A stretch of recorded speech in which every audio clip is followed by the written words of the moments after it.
And we're live. Welcome to the Gordox Pub, where the drinks never end as long as your imagination never stops.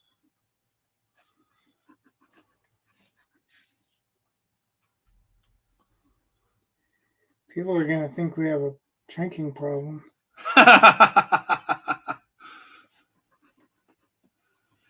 Well, you called it a pub, so what am I supposed to do? There we go.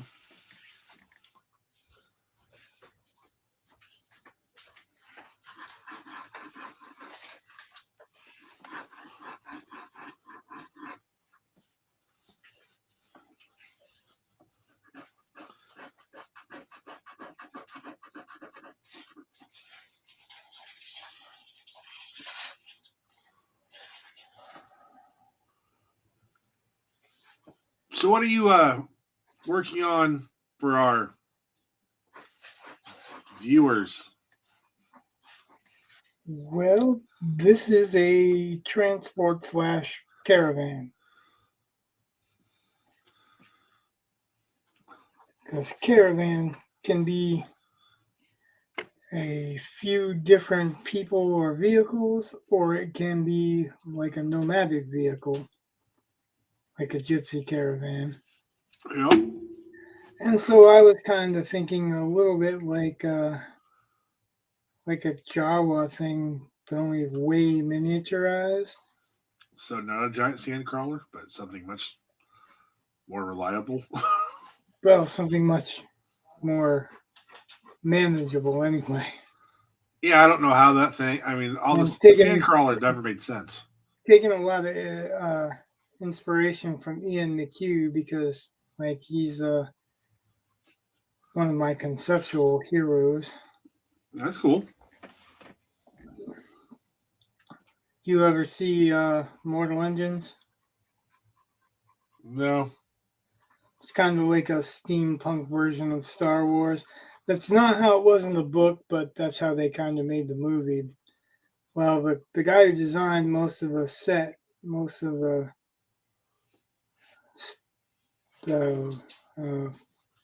floating city and aircraft and strange craft is Ian McHugh.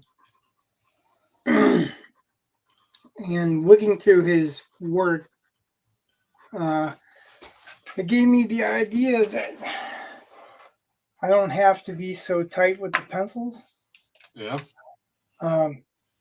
Particularly like thinking that this is a post-apocalyptic world, so things that might have been straight or clean will now be dirty and battered and scratched up. And yep. So I haven't been using a ruler so much, just kind of getting an idea.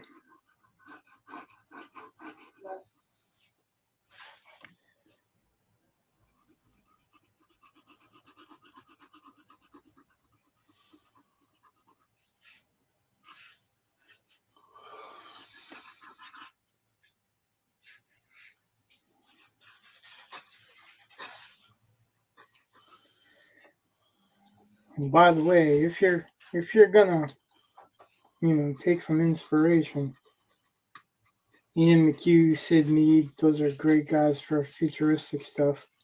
All right. Sid Mead did Tron and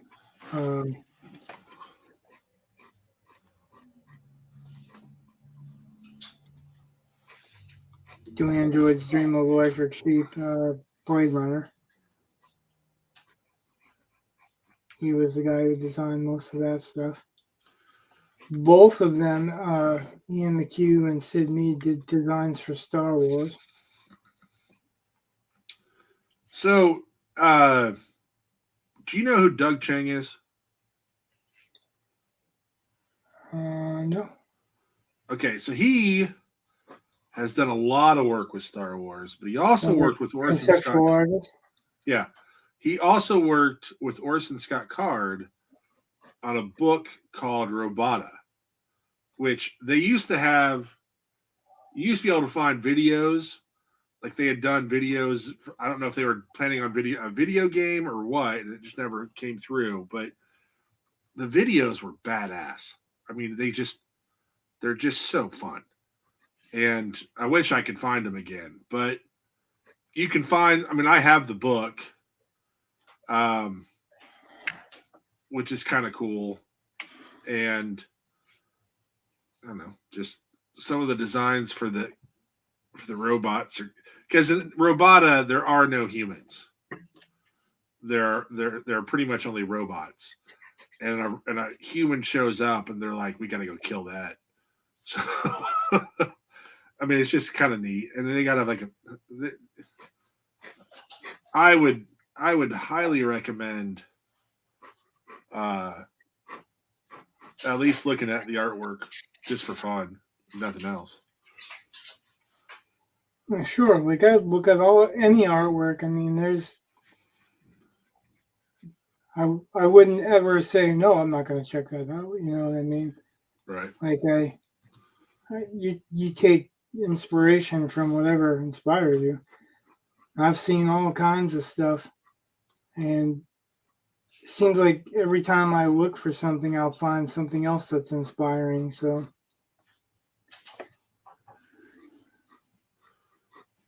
Oh, I got it. Ooh. I got a couple of videos I found. They're not all of them, but I'll send you some, just so you can kind of see. Because my boys were little when that book came out, so I'm sure it's been over 10 years, but it's still a fun book. Still, I mean, it's kind of in there. I would say it's not Orson Scott. Excuse me. It's not Orson Scott Card's best work, but it is neat. It's at least a neat concept.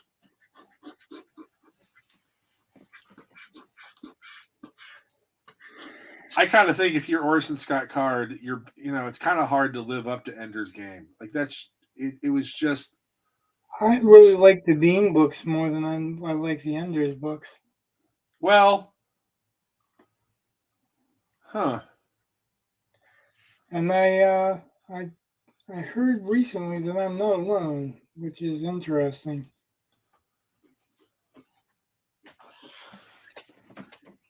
What's kind of funny is because Bean is a character that's supposed to be smarter than Ender, but Bean comes second. So, but yeah, I mean it's still. I like Bean's story better. Well, that's fine, and it's kind of a neater. Yeah, I can kind of see that. But I mean, Ender's Game overall is, I still think. I mean, character-wise, I think you're right. Bean might be a better character than Ender, but Ender's Game. Yeah, it started it all. Well, there's that, but it's just without I don't Ender's know. Game, there's no Bean. There's no nobody. Ender's Game, just to me, just it sets it up so well that I have to give it props. Even though I know that, I think you're right. Bean might be a better character. It's just, I don't know. I did not read any of the books. I read Ender's Game in one day. The rest of them, much more leisurely pace. But Ender's Game, I could not put down. I did not read it at that pace, but I read them all. So there's something to that, you know what I mean? Yeah. Like there wasn't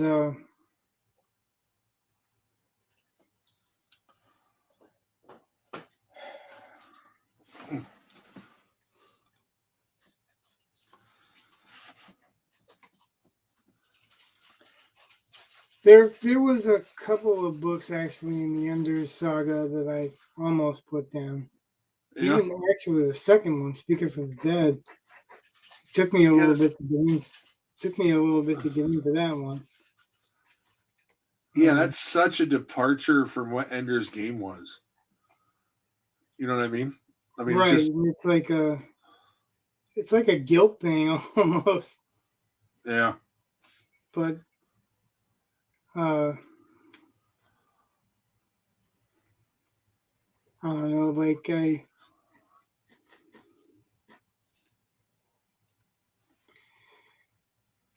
what's I can't even remember the order of them right now. Oh yeah, I can't either. It's been so long since I looked at them. Like Like I remember being games kind of. dead. Uh, I could look it up. I mean, if you're that interested, then just I'm look it up. just trying to figure out because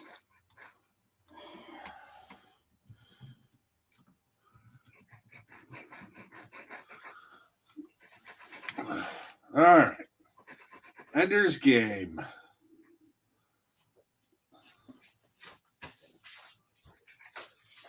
So there's the Ender Quartet, Ender in Exile. is it under an exile? I thought that was later. It could be. Oh wait. So the first 4 books was released as the Ender Quartet. So you'd have Ender's Game, Speaker for the Dead, Xenocide, and Children of the Mind. Yeah, Xenocide and Children of the Mind. They were not fast books for me.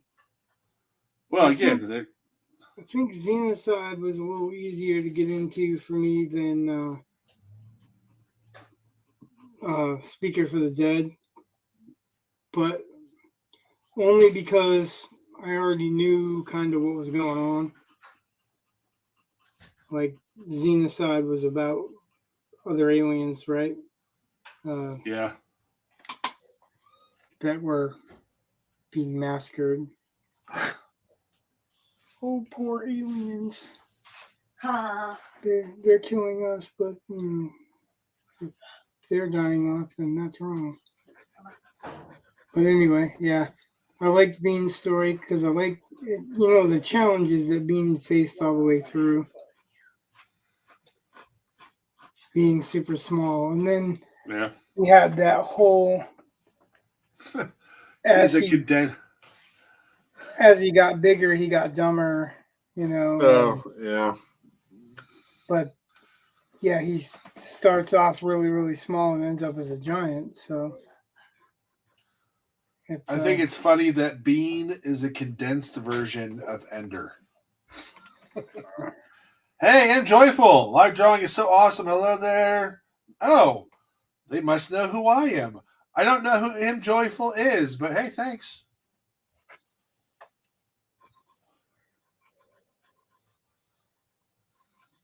Must be one of mine.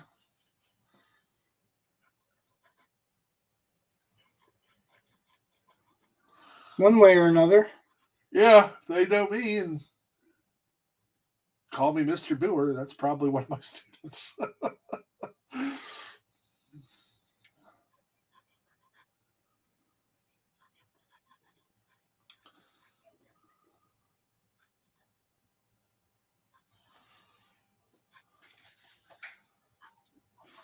I was talking with a friend of mine at work, and he's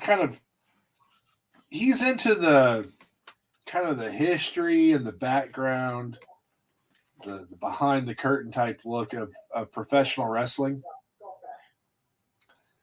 And we were talking a bit about that, and I was like, that's kind of a, if you think about like some of the terms they use in wrestling, like we were talking, because he was talking about what's called a worker, and I was like, don't they also have someone called a jobber? And he's like, yeah, and he went through what what all that is, and I was like, that's actually kind of a neat idea for a character for a series where you have a professional wrestler, maybe not one of the big names, but one of the people that is there to get beaten up on, basically. And so he's going around from town to town. I was like, yeah, that's a perfect setup for somebody who kind of like the Fall Guy was. But this would be a wrestler who goes around and gets involved in solving crimes wherever, whatever city he's in before moving on to the next one because of the wrestling circuit. So, just one of those fun discussions that kind of starts, making you think.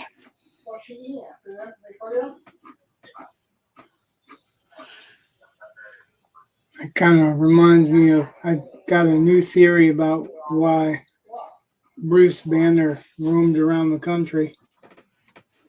Okay. Because he was afraid that he'd wake up and not remember this huge domestic abuse scene where he beat Betty to death. Yeah, that would be a bad thing. Because, comes home pissed off. He's already upset. Betty starts harping on him about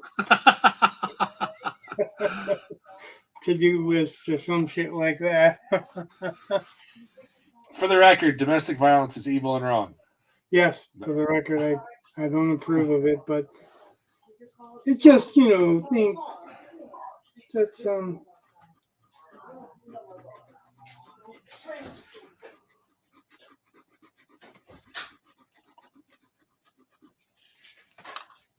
he's being careful not to commit it. Right. He's the hero, so he knows not to do that. Right. And he's willing to sacrifice his own happiness for the safety of others. Right. That's why he keeps going town to town. Yeah. Never even bothers to call Betty because she'll come get him, and if she comes to get him, she's gonna start nagging. That's how that works. Why don't you ever come home? Let me show you. Yeah, that's going all kinds of wrong places in my head now. Because now I'm thinking he turns into the Hulk and she's like, yeah, that's what I've been looking for. So well, you're talking about like the group, Mr. Fix-It, right? Yeah. Mr. Fix-It. Which I gotta say is one of my favorite Hulk characters. Just like I would love to read about just Mr. Fix-It. That would be great. I don't have the same affection for Joe Fix-It, but okay, well, I think so. The Hulk is supposed to be Dr. Jekyll and Mr. Hyde. I know. And because of Joe Fix-It and the Red Hulk and all that, now you'll see pictures of the Hulk where the Hulk is grinning and he's still fucking green. Or he's sitting there all relaxed and he's still green. Right. Well, if he's calm, he's not the Hulk. Right. He's Bruce Banner. Well, that's kind of what I mean. Like, if you take out the connection to the Incredible Hulk, if you just had his own, here's same power structure, just different backstory, I guess, different character, but I just saw a lot of potential in that character, and I wish they had not tied it. Very gangster-like, actually. Yeah, I just all of that I find really interesting. So but it should have been a different character. They should have had to piggyback that off of the Hulk. It should have just been his own thing. But it's also kind of hard to sell your own thing. It's easier to connect it to a previous property, and that's what they did. And I don't fault them. I just wish that they kind of had stuck with it with a little more fidelity, I guess. But that's just me. Okay, it's time to be done with making calls tonight. It's far too late. People go to bed. So then what? That had to be something of a double-edged sword. What's that? The phone. Oh yeah. It is. You know, I'm sure he's thrilled with it. I'm sure you made his day, his week, possibly his month. Oh yeah. He's taking it to school and Yeah. everything else, but it's just another A learning curve. device that he can shut everything down with. Well, Okay, we have YouTube downstairs, but no phone calls tonight. ugh. In the morning tomorrow. He got Joe's phone number and he called Joe and Yeah. he went straight to voicemail. So he calls him right back. My father called me a couple days ago and he left me a message about how he couldn't leave me a message and how I must be one of those guys that, you know, doesn't set up their voicemail or lets it get full. And, you know, I'm like, you literally left me a message. How am I, you know? And then I'm just like, okay, you're missing something. yeah, like I'm not going to be offended by it. I just wish, you know, I was like, I wish you'd realize that's not how that works, but okay. Mine is going right to voicemail, but it's in the trash truck. Good reason.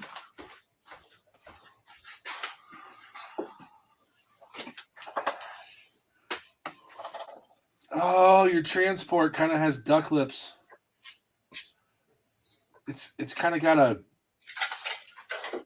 It's almost like a alien with duck lips. I don't know, because like right there, because you know how like they design cars to look like faces because it helps them sell better. So you kind of with the windows just the way they are, it kind of looks like a big brain with two eyes and giant mouth over the Well, these are lights. what? And they're lights. Okay. And Are they there's all gonna be lights? light, and there's lights right here. Well, okay, that's what I thought were lights.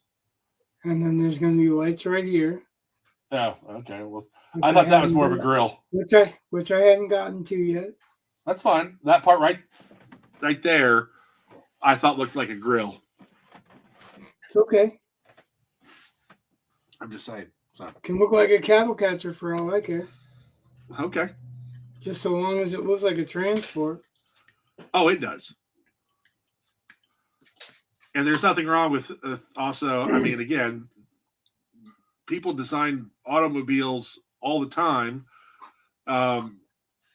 and they include that grill in the way they design it. They're trying to make a face because they know it sells better that way. Yeah, I'm not trying to make a face. This is just I'm still weighing some of this stuff out to get a feel for it. That's fine. And this is where the headlights are supposed to be. The windshield is Right above it. Yeah. well, it bows out. Okay. See? Yeah. It bows out and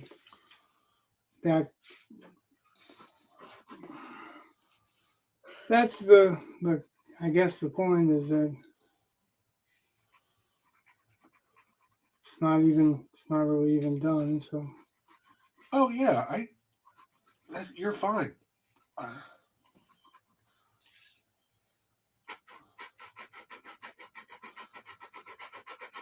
Part of it is I also have something to come. I got to say something. Otherwise, this is a really quiet stream. And perhaps someone watching will go, "No, I wish you would just shut up, Booer. Just shut up." You know, like, oh, okay. they probably won't. Yeah. Yeah. Start telling dad jokes, and then they will.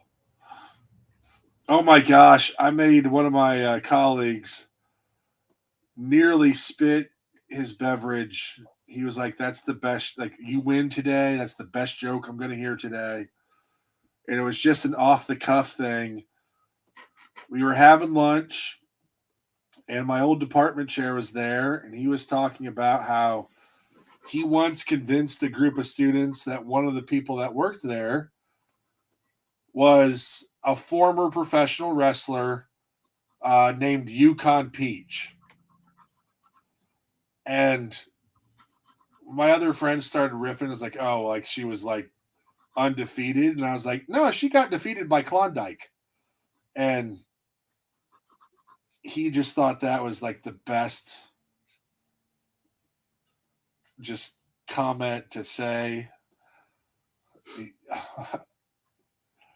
Just which I could see as wrestlers, Yukon Peach versus Klondike, and makes perfect sense to me. But Almost sounds like it should be Yukon Cornelius. yeah, Yeah, I've been so I'm reading Nightfall by Nelson DeMille. yeah, He is the guy who wrote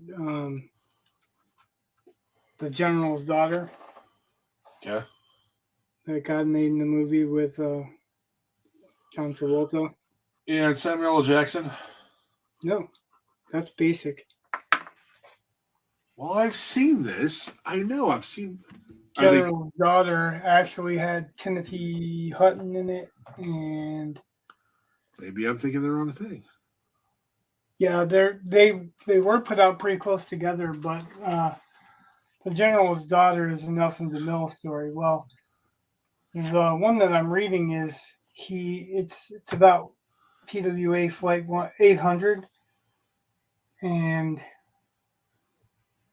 it went down, but they ruled it accidental, but there's so many questions about it that still to this day aren't answered that it's suspect. So, like, all the information in the book is true, but he's got two fictive detectives that are working their way through some of this stuff. And Yeah. they're telling really off-color jokes that I wish I could share, but we probably would get, our channel shut down. I wonder if I was confusing him for Clarence Williams III. I mean, to be fair, that came out in '99, so I was in college. It's been a while. And I don't remember Timothy Hutton in that at all. But Oh, yeah. Well, yeah, he's there. He's actually a pretty important character in there. that doesn't mean I recognize Timothy Hutton. You know who Like Timothy James Hutton Cromwell, I would recognize. James Wood, I would recognize. is? Do you know who Timothy Hutton is? Yeah, he's the guy from.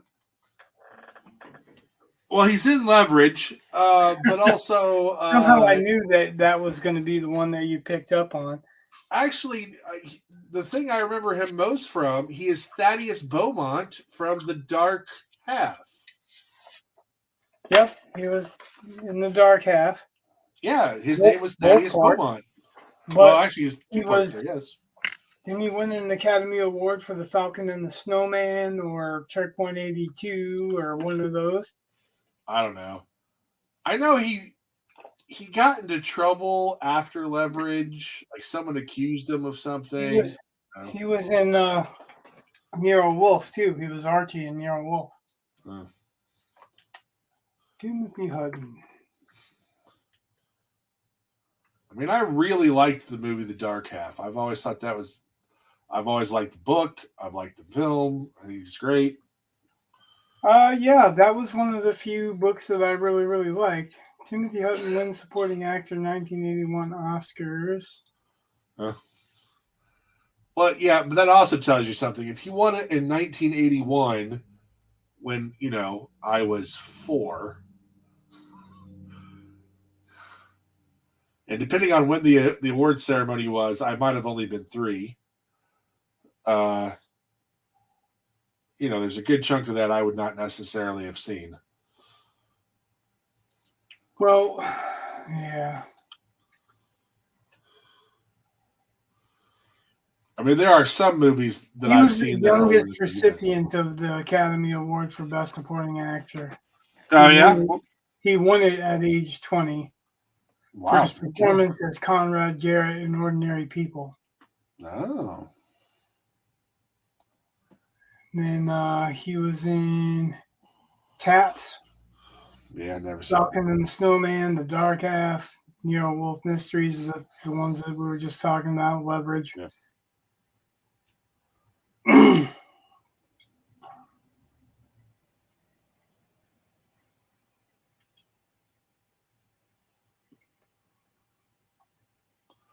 You know, I was thinking about Leverage the other day because, as neat of a concept as it was, I felt like they kind of, well, they sanitized it for TV. Falcon and the Snowman and Turk 182 both came out in 1985. Okay. Falcon and the Snowman is kind of a true story, right? I don't It's know. based on some people that were spies in the U.S. government. Turk 182, though, was a pretty good story about a younger brother of a fireman that either died or was really, really disfigured through his work, and he's trying to get him.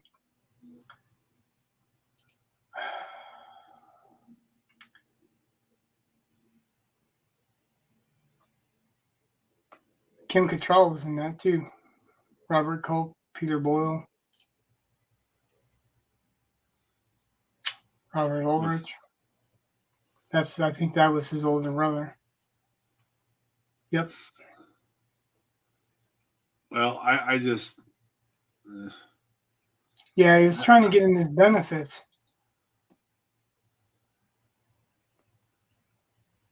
Yeah, that does not look like a movie I'm necessarily ever going to watch. What, Turk 182? No, The Falcon and the Snowman. Yeah, well, it's kind of true spy story though. That's I loved fine. Turk 182 when it came out.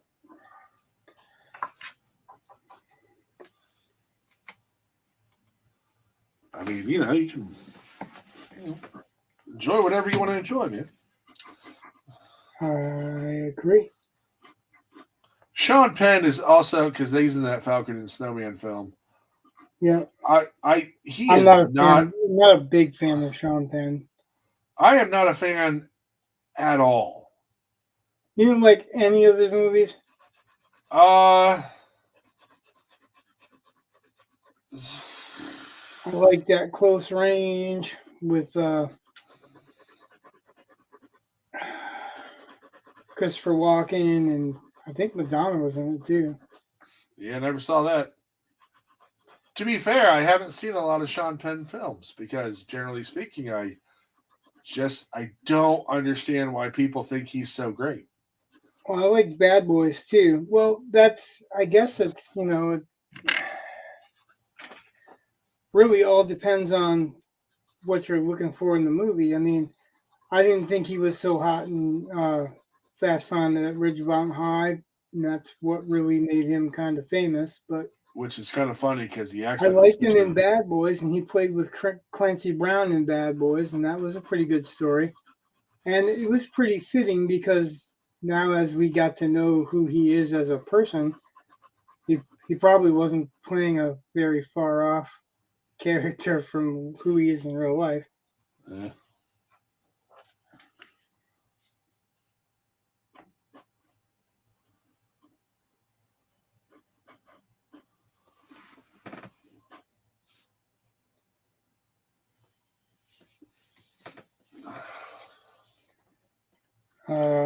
Mystic River wasn't too bad. Yeah, I remember Mystic River. As far That was as the one I that was. went. And he also didn't he play a movie where he was the mentally handicapped father of a girl who's not mentally handicapped? Oh, I don't know. He played in Milk. I think that was his Oscar thing. Yeah, well, that was a gay thing. Yeah, I gay know. character or whatever. Uh-huh. I don't really know. I'm just trying to remember. You know what I mean? The well, I could just look it up. I don't know why I don't just look it up. Sean Penn. Like I said, I'm not a great fan, but there's a couple of movies.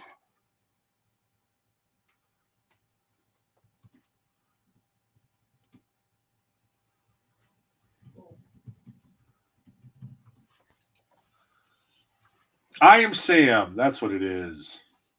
I didn't watch it.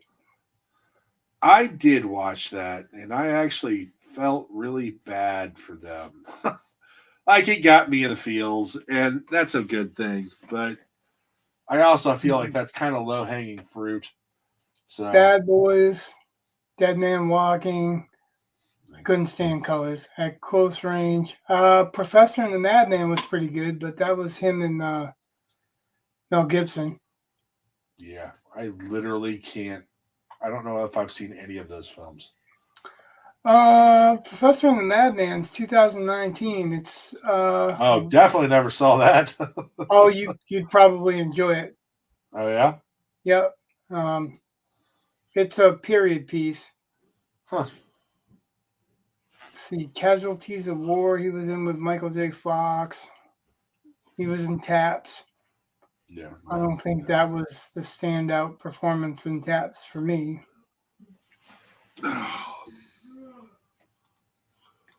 Yeah, like I said, there's only really so many Sean Penn movies that I like, but there's a couple. He was in The Plague with Jack Nicholson. See, I remember watching The Thin Red Line, which he's in, and the Thin Red Line. To be fair, though, there was a lot of guys in the Thin Red Line or the Thin. Yes, and that's where I developed my general cautionary tale. The more high-profile names are in a film, the more likely it's going to suck. Like it shouldn't, but it does. The first time that I ever saw an ensemble cast that proved that ensemble casts aren't necessarily good was In the Name of the King. Ray Liotta was the king. I think the only believable character in there for me was Matthew Lillard. But Jason Statham was in it, and Burt Reynolds was in it. It was like an all-star cast, pretty much, and it sucked. Yeah, I swear that's what normally happens. It's like they get the names to sell the tickets, and they don't really care about the writing. I swear to God. And everyone's just, oh, look at all these people that I'm working with. And I'm like, but is it a good story? No. Okay, dumb.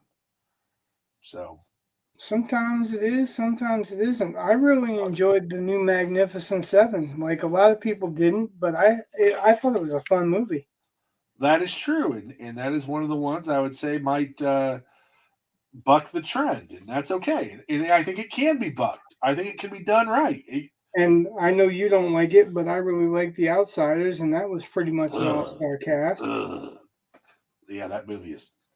Well, yeah, we'll not talk. I liked it, and it hit a note with me, a note with not only me but most of my family, because we lived on the streets. We grew up on the streets, even though that book is really set in like Montana and cowboy country and stuff. The movie is really almost set like it's in like a city. Yeah. Yeah. Oh yeah, when we were kids, shit, we ran around yelling, "Let's do it for Johnny." Never liked that. Never liked the book. Never liked the movie. I liked both. Well, somebody has to, just because I don't. There are plenty of things that I like. It did very well. It was a very successful movie, so a lot of people did. You're right. Some people still like A Thin Red Line, or The Thin Red Line. Well, not one of them. It was, yeah. It was long. That's like Needlessly long. The Longest Day is a really, really, really long movie, but there's some great spots in it, and there's some long, boring spots in it. So Yeah. and that's a huge ensemble cast too. But it's such a big movie. Well, I mean, technically, if you look at like Dune, like the one that they just released, which I consider that one movie, not two. I realize it's two films, but whatever. It's You look one at all, story. yeah, it's one story, and you have just a lot of great names in that, and they do so well, and it's amazing. And I And some love of the them casting. don't do so well. Well, Dune.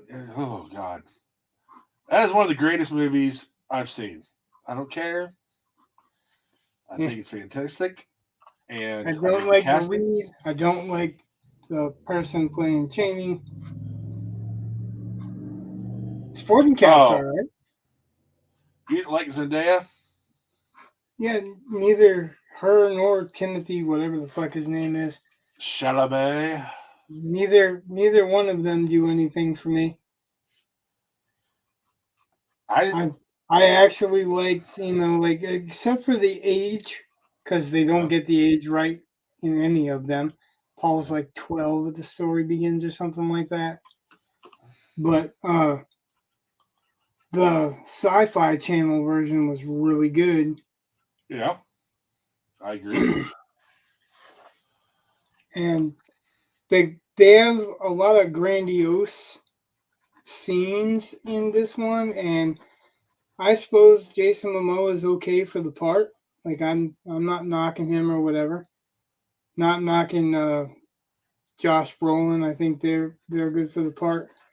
I don't know about any of the people that played Stilgar. I guess Javier Bardem's as good as Oh, anybody else. I liked his rendition. Well, I don't find anything super special about any of them that played that role. Uh, I don't think Oscar Isaac's. I just don't see him as. Uh,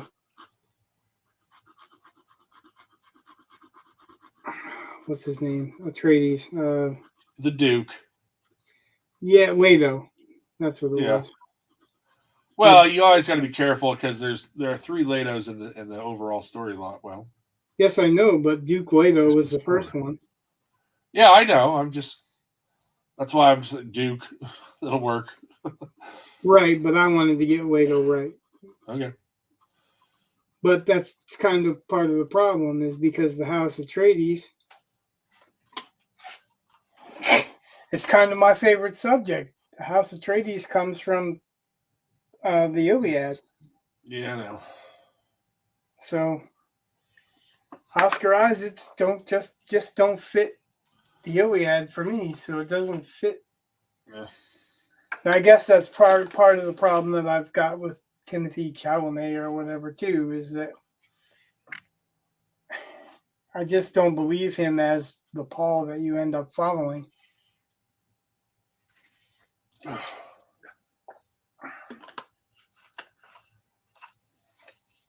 Like I'm not knocking that it's probably the best version out there, Yeah. but that doesn't mean that it's. I don't think it's the best movie out there. That's all. Well, to be fair, I'm glad you like it. I mean, that's cool. I'm not saying that it ain't a good movie or whatever, but I already have preconceived notions from reading so much of the work.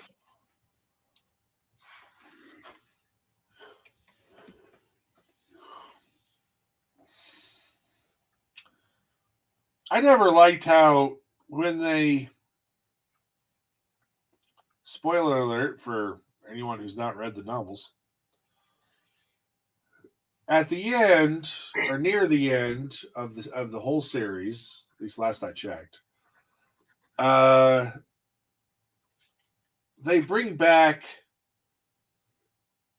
through cloning, all of these, they bring back, Leto and all this, or Leto the second and all this stuff, and they make it sound like he's this kind of feral, evil thing.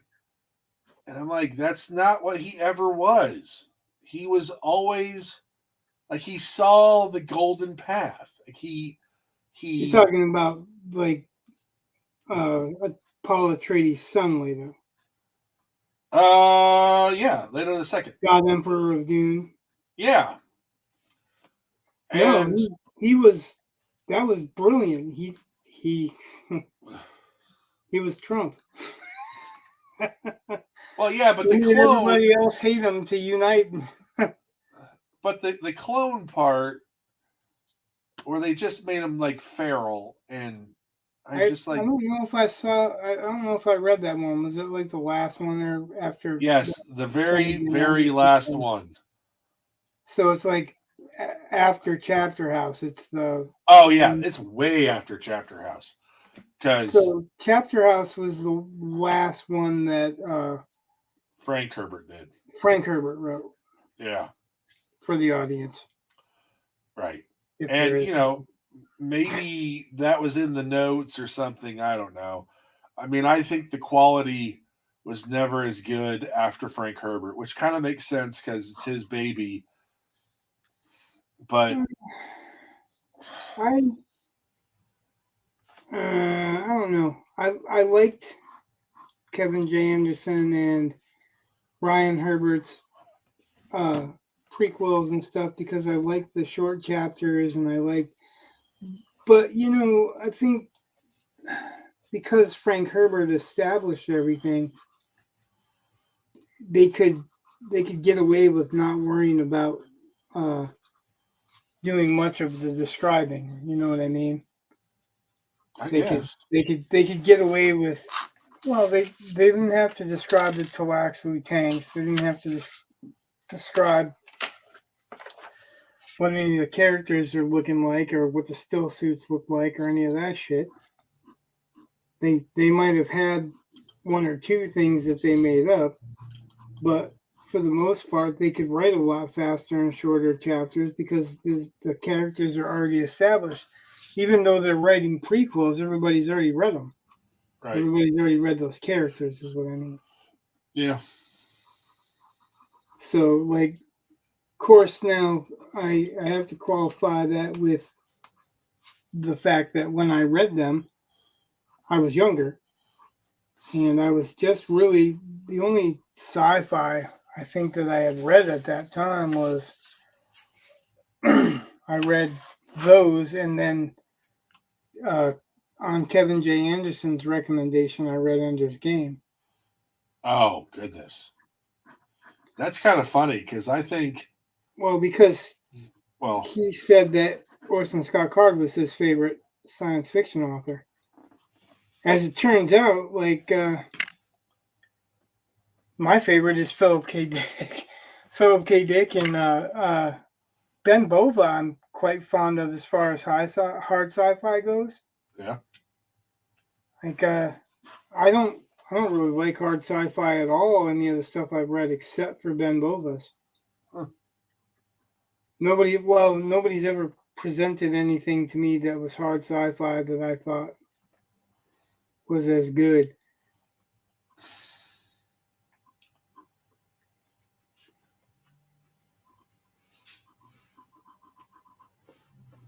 It's so hard to get into for me.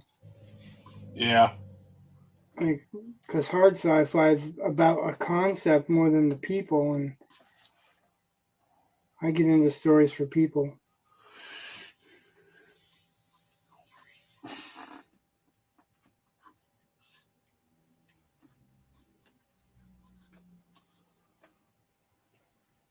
Yeah, I mean, whatever. I mean, it's all...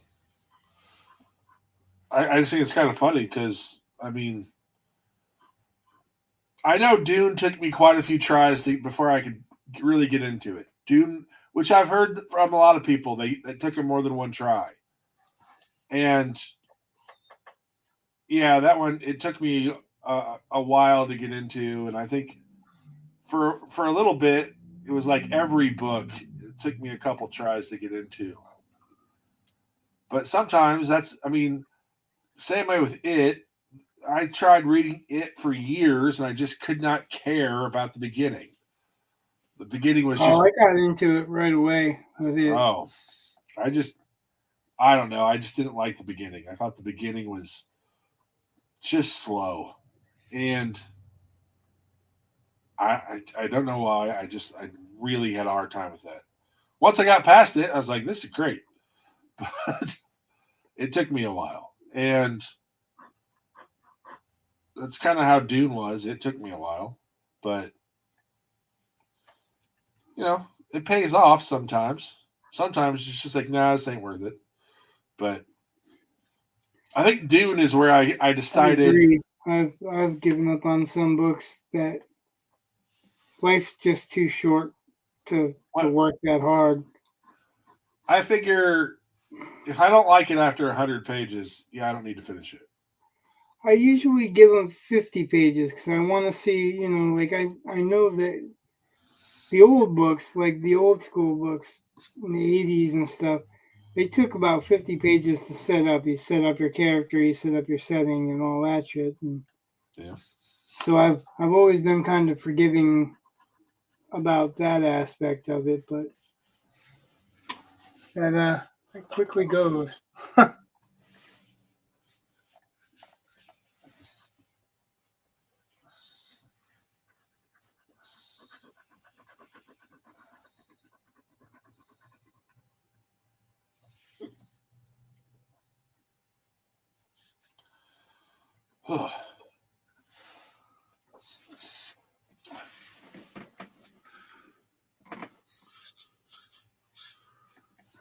At the hour mark, I'm going to take a quick break.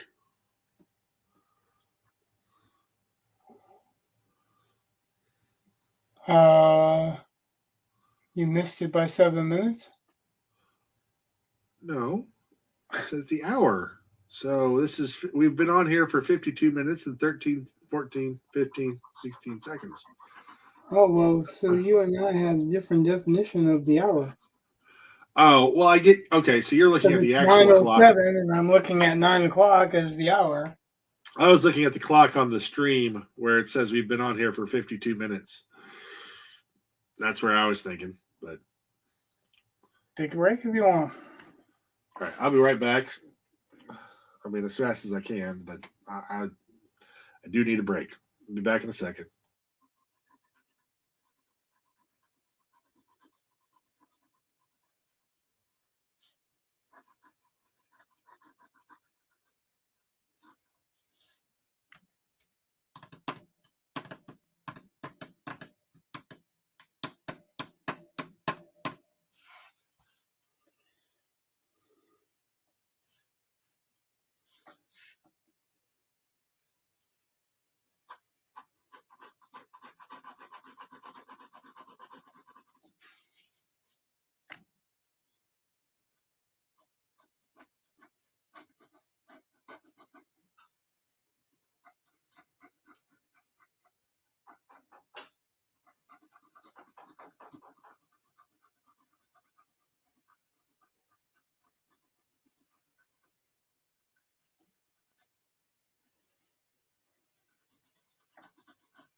Well, guess some music because there's nothing else going on.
I have returned. Well, that was long. It was, well, long enough for you to start the music.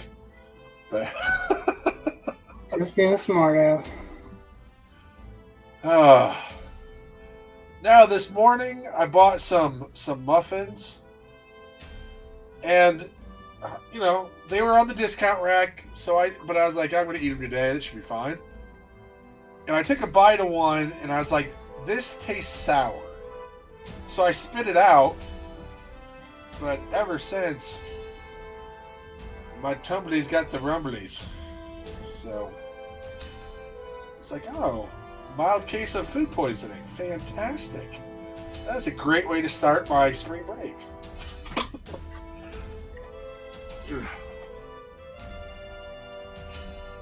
Debating on if I wanted to put treads on this or have it be like a hover vehicle.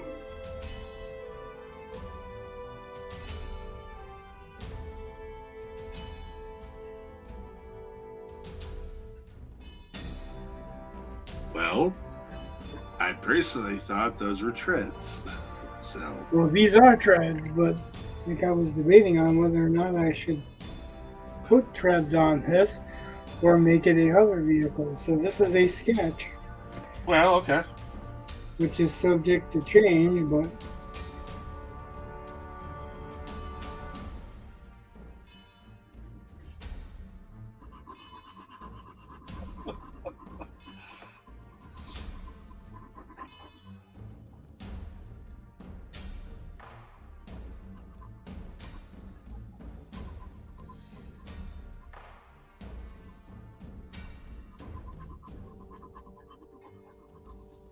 Well, I can tell you that I would, from a story perspective, I think treads are more in line. But, you know, whatever. I don't care. There's some of this that, you know, it's like, it's fluid. Let's put it that way.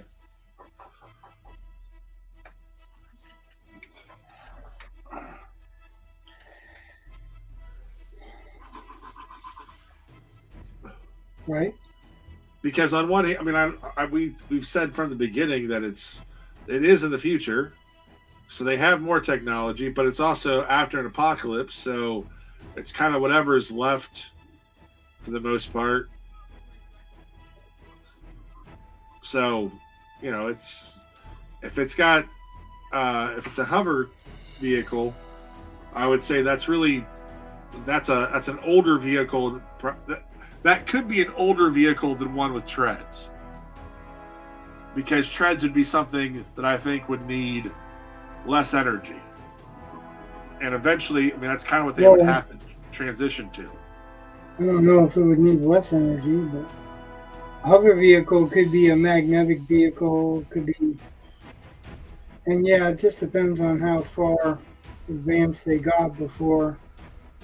And what they can scrounge and what's left over. And so, I mean, we can justify it pretty much any way you want. It's really more about quantity, I guess. If you want to have, you know, if everything was a hover vehicle, that might be a problem. It's about aesthetics. Yeah. Well, I mean, like, realistically, that's what I'm thinking is what's really going to look cool. And treads do look cool, I think. But also, hover vehicles look pretty cool too, you know? Right. So, and I think both can be accommodated for story-wise. well, yeah, because think... we've never really discussed that. Well, So- some of that I've kind of just let. My thought was, well, however Rich draws it will be kind of where we have our technology. Yeah, right. And Because that whole post-apocalyptic thinking thing is that after the apocalypse, you know, are we using fossil fuels? Are we using, you know, like, have we advanced? Did did they force us to use all electronic vehicles or all alternative power sources before this apocalypse happened? Because we discussed that being a key element, or that type of thing being a key element.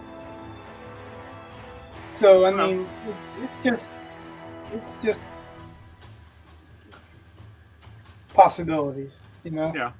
This is a lot neater looking than I wanted it to be. I wanted it to look kind of dinged up and shaky and whatever, but I think my natural proclivities are try to smooth things out line wise, and probably that's not the best for this look. And I'm really trying to loosen up for this, trying to do stuff that's not as tight artistically as it is storytelling wise.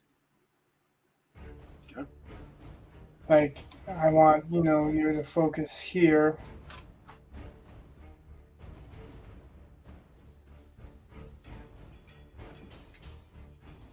And we still have to do, what are we calling this present? What are we calling which what? Or what? Yeah, that's what I said.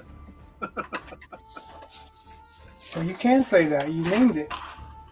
Which person are we talking about? The person that's on the caravan, or Yeah, the person that's on the caravan.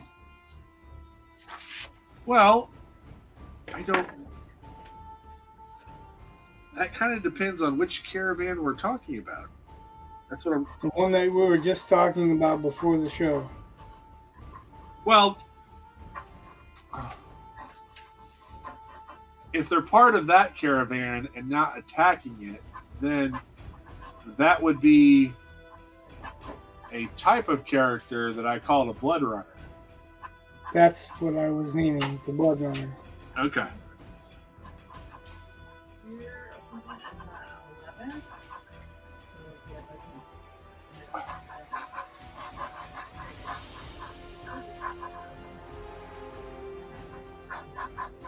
So I'm going to try the androgynous thing and see how it works.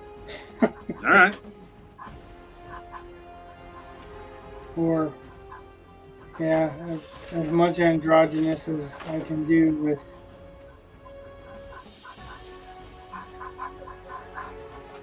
So this is a sketch for model. Whatever. I don't know if it's going to be Ms. Model or Mr. Model. We're going for an androgynous thing right now.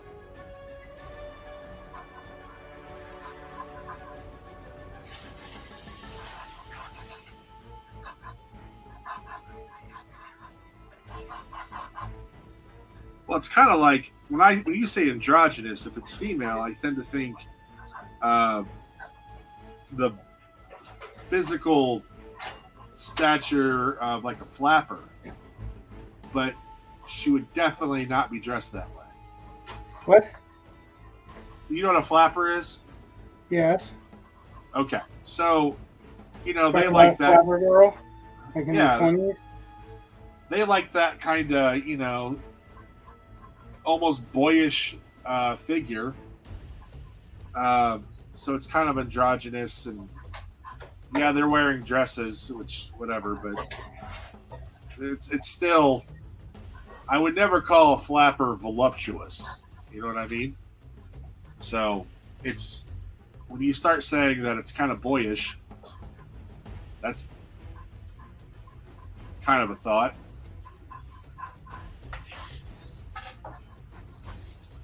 Oh, that's funny. You saw the Great Gatsby with Leonardo DiCaprio in it, right?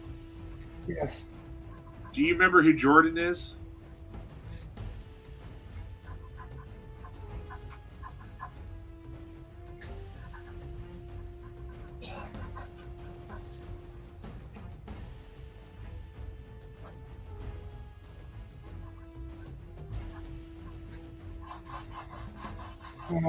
Not by name. Okay, so Jordan Baker is the golfer who's the best friend of Daisy, and Okay. she's in that movie. She's taller than Nick. She's got a pretty short bob. You know, she doesn't have a lot in the bust. I mean, she's a pretty good cast for. She's kind of androgynous the way she's done. I don't know, just made me think of it, or think of her. She's actually my favorite character from that movie. I mean, I love The Great Gatsby, and I like the movie in general, but I don't know. I just, out of everyone in that particular version, she's the one that I like the best.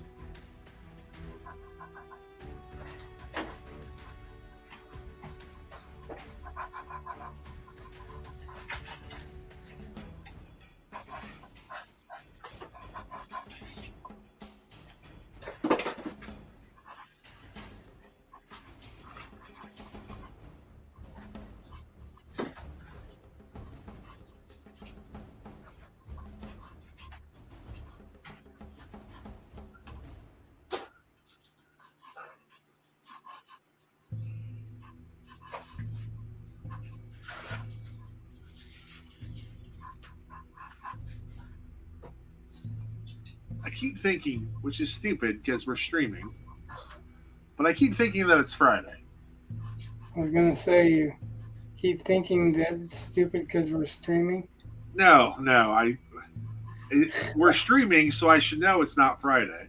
But like, we went out to eat to one of the local restaurants, and on Fridays they have, or usually have, potato soup as the soup of the day, and I love their potato soup. And so we go there a lot on Fridays, and we decided to go there for dinner tonight. I get there and I look at the board that kind of has their specials, and it said soup of the day was cabbage, and I was like, what the hell? And my wife's like, it's Thursday. Oh yeah. Oh, I guess that makes sense. Okay, never mind. So Damn it. well, tomorrow I don't work tomorrow. I have tomorrow off for spring break. It's someone, I don't know who, and it doesn't really matter because no matter what in Indiana, you're going to school for 180 days every year. So it really doesn't matter how long your breaks are. You're still going to have 180 days. But someone in our school system has this idea that too many people were taking the Friday off before spring break. So they just decided to give them the Friday off, which is great, except for now they take the Thursday off. And one of my students, who isn't always the most cognizant of what's going on, was like, yeah, that seems kind of stupid. Why don't they give us the Monday off? So he's like, you still get the same number of days, but it starts on a weekend, and then you have an extra day to get back from wherever you were. And I'm like, well, I suppose it's 6 one way, half dozen the other, but I could kind of see the point where people are leaving early, so might as well not give them the extra, because they'll just go a day early no matter what. So don't give them an extra day, because they're going to take it they're just going to take another day. But they might return on time a lot easier, especially if you give them an extra day after the weekend. So, all right, well, that kind of makes sense. But ever since COVID, especially, attendance has been abysmal in education across the board. It doesn't matter what state or school you're in, it's probably a terrible attendance. Like, the rates are they're just god awful. And I've got students that, like, I had a girl, she showed up for part of a class this week. That's it. And she had already missed, I think, 35 days last quarter. So that's pretty much the entire quarter. I mean, a quarter is about 45 days. So she was there for about 2 weeks. And I don't think she's going to be there much more this semester or this quarter. And she's not all that uncommon. There are kids, I mean, when I was in school, if you missed more than 9 days a semester, you lost credit. There are so many students who wouldn't have credit right now. If that was the rule, it's ridiculous.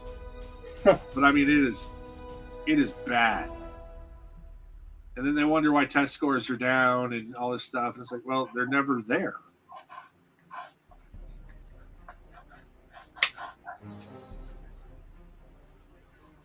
And the reports I'm seeing are that's pretty much everywhere.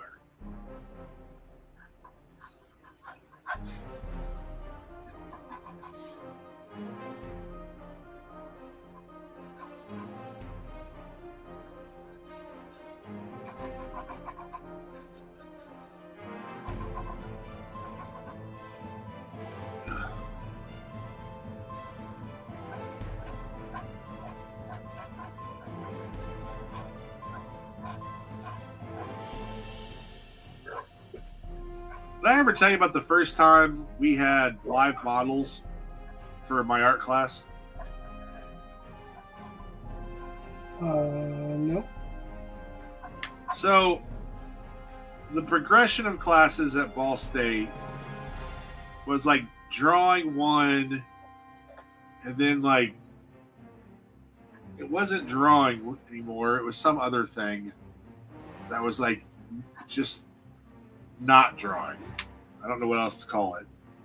Like it was like 3D art or something, but it wasn't like you're working with clay. You were just all kinds of stupid things. But then drawing two, you got live models. And, you know, you're going in there and the model's naked, right? So it's kind of a weird experience to be standing there looking at this naked person in front of everyone else and, you know, whatever. But you think? My wife says it's a weird thing to wake up to because I used to I used to do life drawing in our living room. Oh, well, yeah. Wait, So- you can make coffee and be like, who's that? Morning. The first model was a guy, and I remember, the professor put him up on the stage area or whatever, had him sit on the stool, and I mean, I am just staring. I mean, this guy's dong is just pointing right at me, and so I'm gonna have to draw this thing, and That would be questionable. yeah, well, I mean, If that's his just, dong was pointed right at me. I'm I'd telling have you. to poke it with a pin. You can point that shit somewhere else, bro. And it's kind of funny because the professor kind of made fun of me a little bit. He's like, you have all this detail, and then all of a sudden right here, it's some of the most vague drawing ever.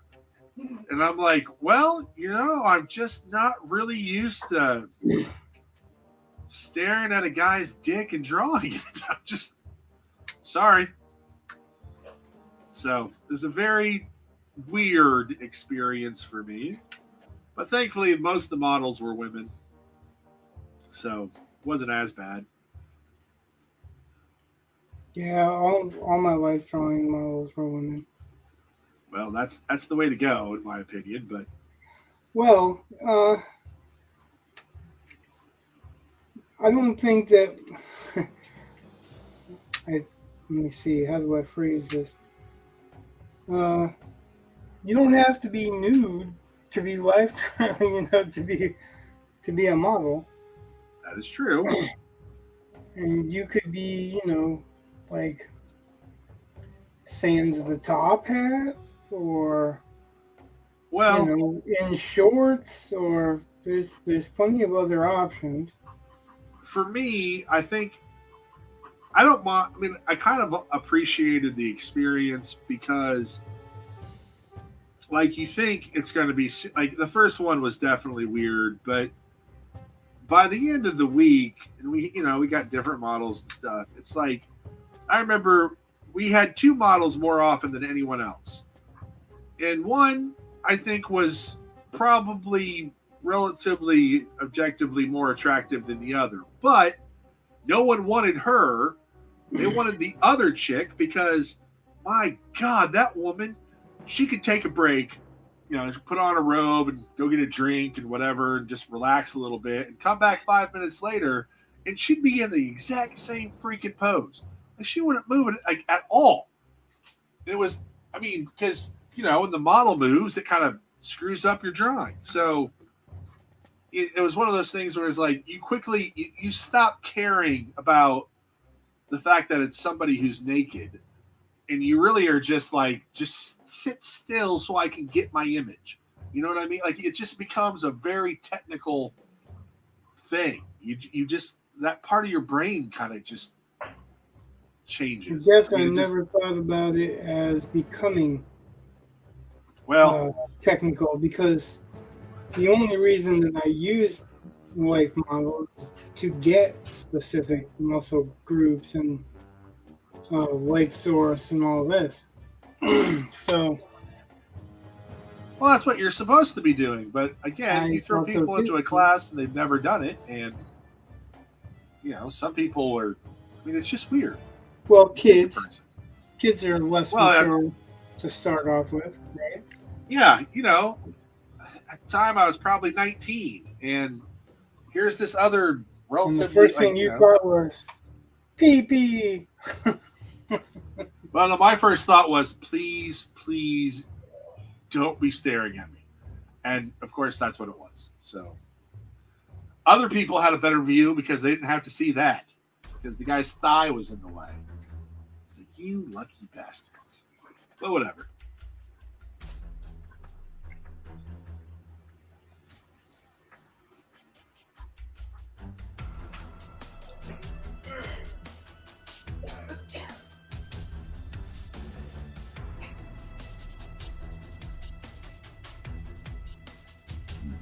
Excuse me.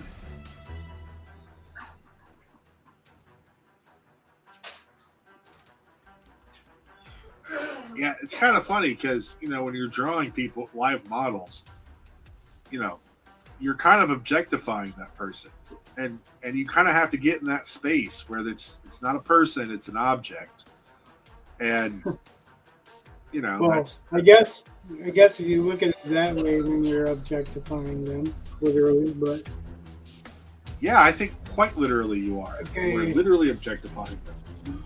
I don't think I ever thought about it that way, and I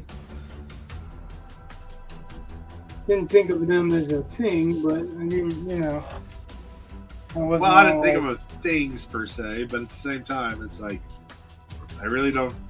I just want you to hold still like an object, and if you have to move, I want you to come back to the same spot like an object. So.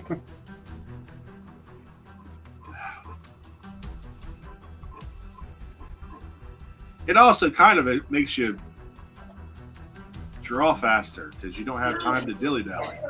Because Well, see, you kind of like, I agree. The life drawing thing makes you draw faster. Yeah. For me, like you were talking about, the model comes back to the same position. Like I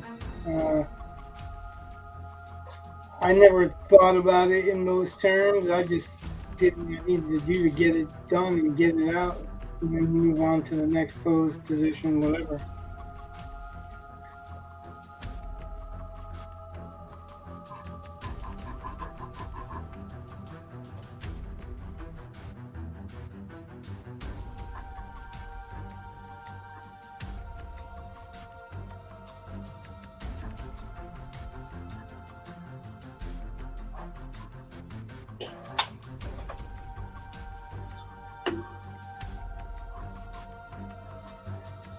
Yeah, like, so this life drawing class, I don't know if you know about this, but there's life drawing classes that are online, Oh and yeah.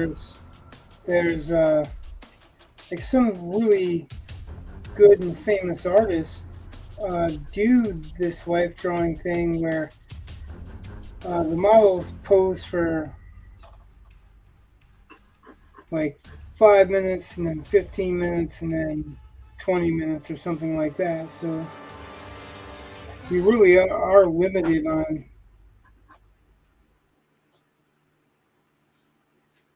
how much time you've got, Yeah. which I think is good. I mean, because that's the whole purpose of life drawing, really, is that you're trying to get information down as fast as you can, and when you have time to look at, oh, this is a naked guy and naked girl, except for if the dude's penis is pointing at me, then I have to address that, like, we either point that somewhere else or I'm gonna stab it. Well, I don't think it was You the know. guy's intention to be pointing at me. It's just, you kind of have to play it where it lies. So. Yeah, no, I don't care. Nope. Well, That's not for me. Your ways are not for me. despite the fact that I'm sure I could have snapped Dr. Gee in half, that's the professor's name, which we called him Geppetto because he looked like Geppetto. Never to his face. But for being half my size, God, he was intimidating. Like, he made a friend of mine in class, he made cry. He made a lot of people cry. So he never made me cry, which I'm happy about. But there were definitely people that were just, he would shred them.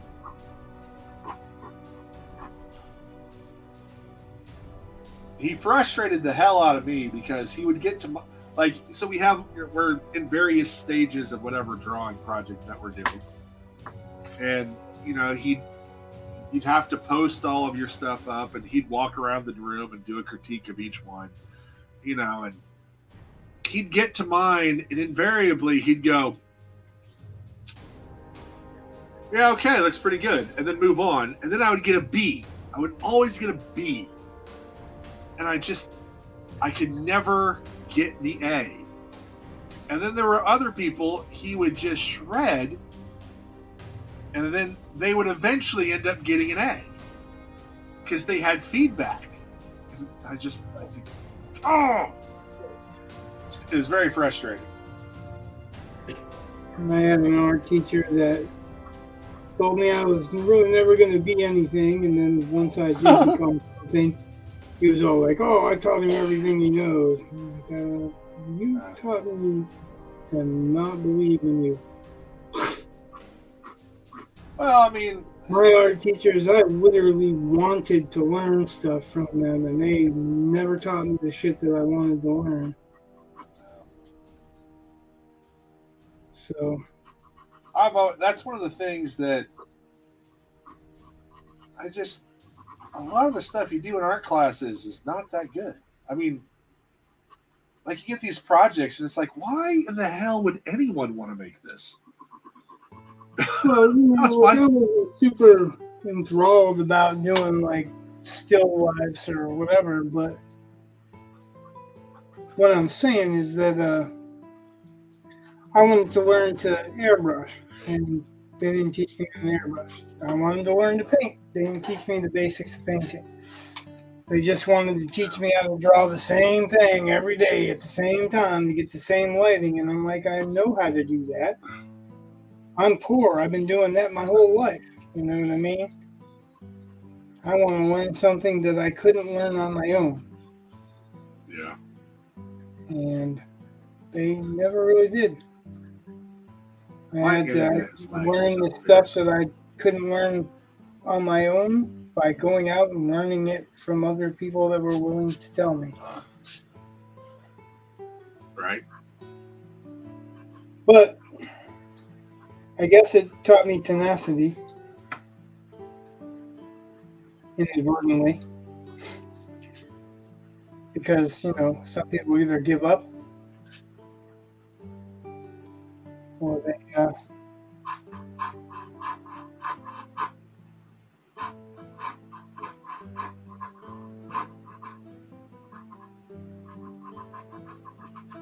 they overcome and prove you wrong, right?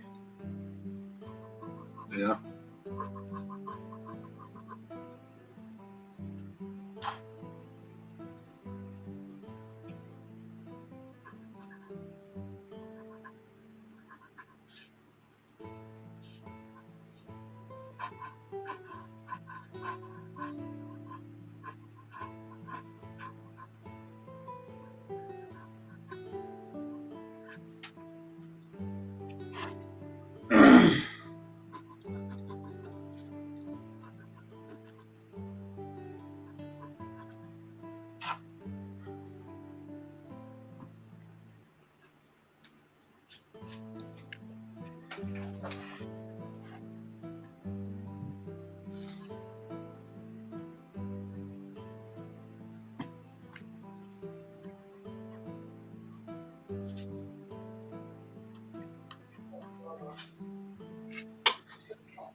So am I sending these over you, the ink?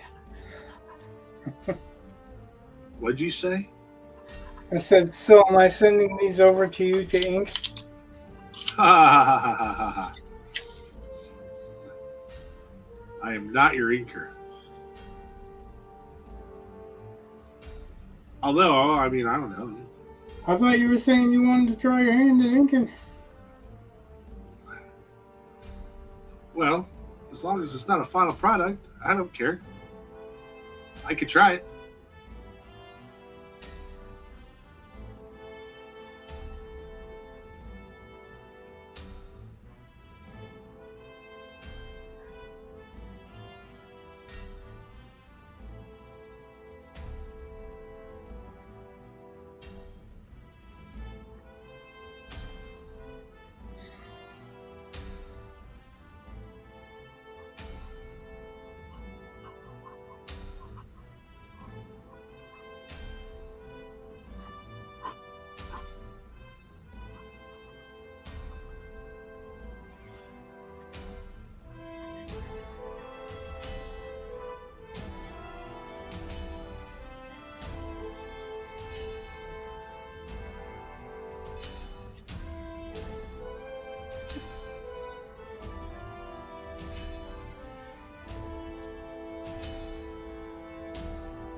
Androgynous is not easy to draw.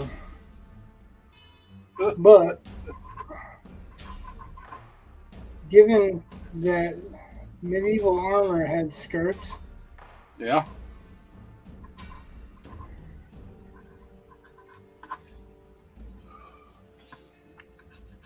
I can employ that.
Did you see the new Alien trailer that dropped today? I know who's working on that movie. Dorian Clevenger. Okay. If you don't know who he is, you should look him up. He's an artist. Oh, okay. They dropped the trailer for it today. The Alien Romulus, I think it is. Yeah. He's working on it. He has been doing like special effects like Saw 10 and stuff like that. Yeah.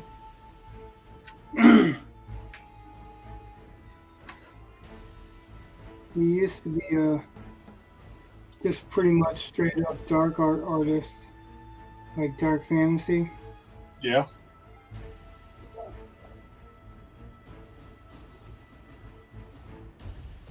I got him on Facebook as a friend, so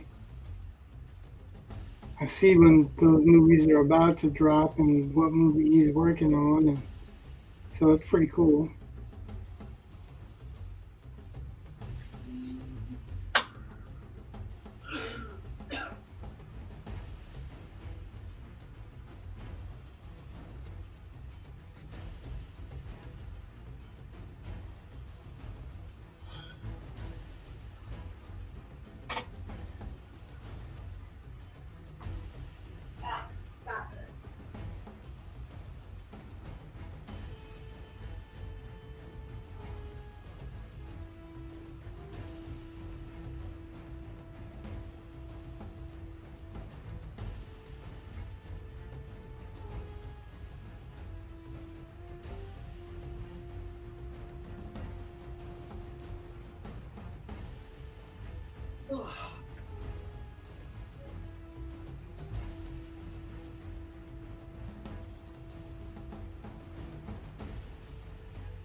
Okay.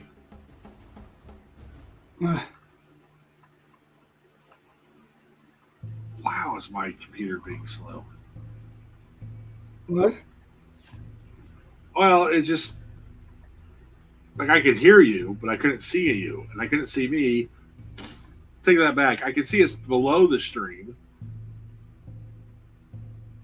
but I couldn't see us in the stream. Although my Twitch never went black, so who knows?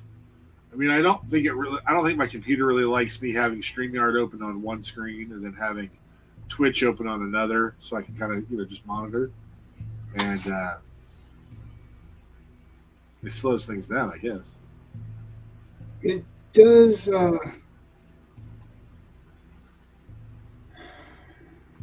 Has a delay. Yeah, it's got a delay. It's always got a delay. But I'm saying, just because it went black on my screen Whether on you're watching StreamYard it does on not mean it Twitch actually. or Like, whether you're watching you're it black on right now. YouTube, it still has a delay.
Oh, it's Ephraim.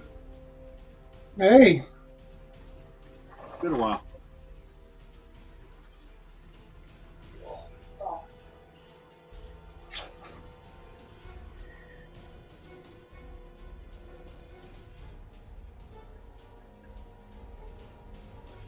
And Carlos. Hey, Carlos asks, aren't you the guy who made a David Finch fan server and promotes himself in it? I am not the guy that made the David Finch fan server. I am a mod.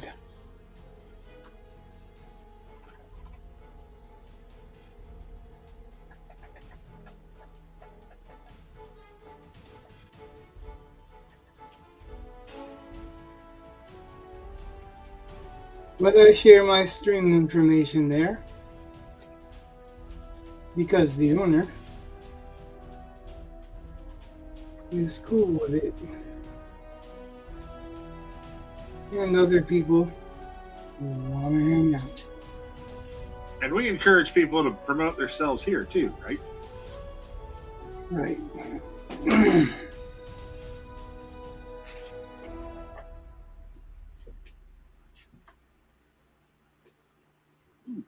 That reminds me. I probably should do that.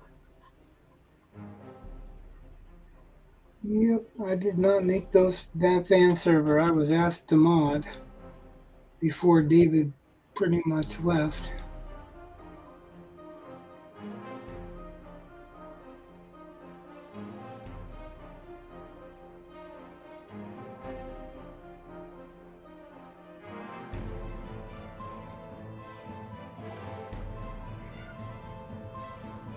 And I've been mobbing there ever since.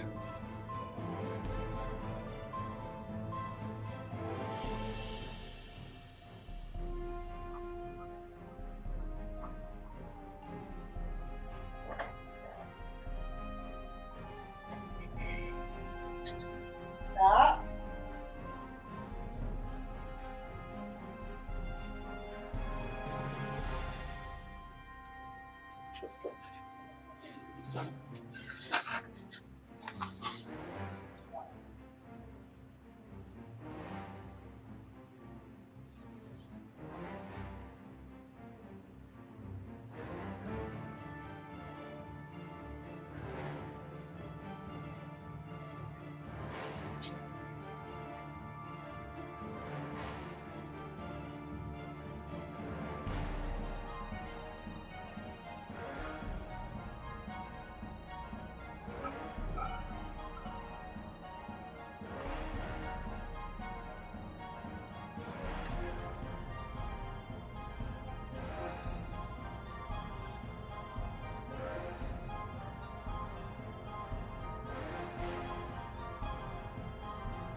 Ephraim says, nice design. Thank you, Ephraim.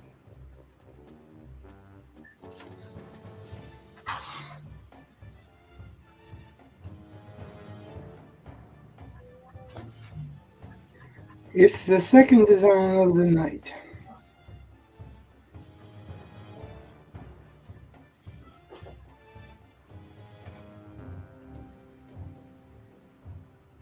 The first people one, though.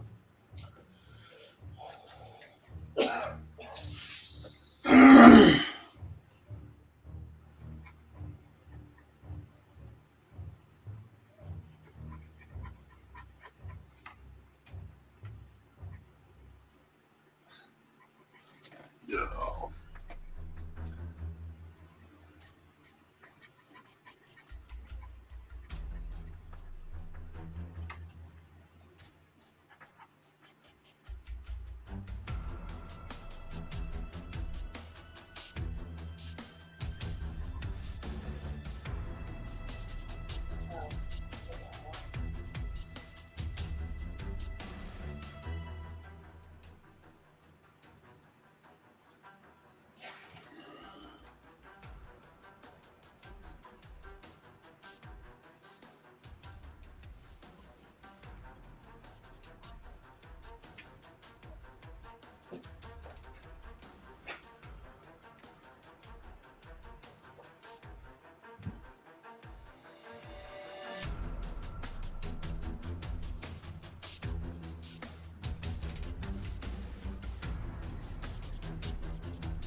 First one was a transport. Yep.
Well, the concept designs are coming quicker anyway. That is true.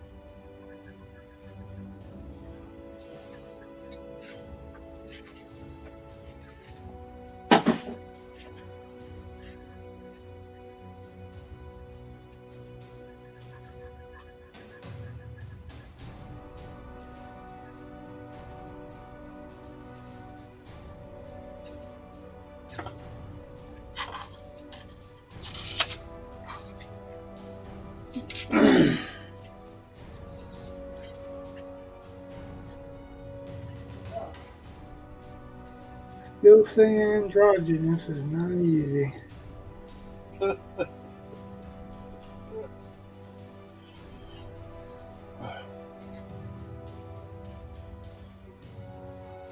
It's really not easy because you're going to always kind of tilt more feminine or more boyish, right?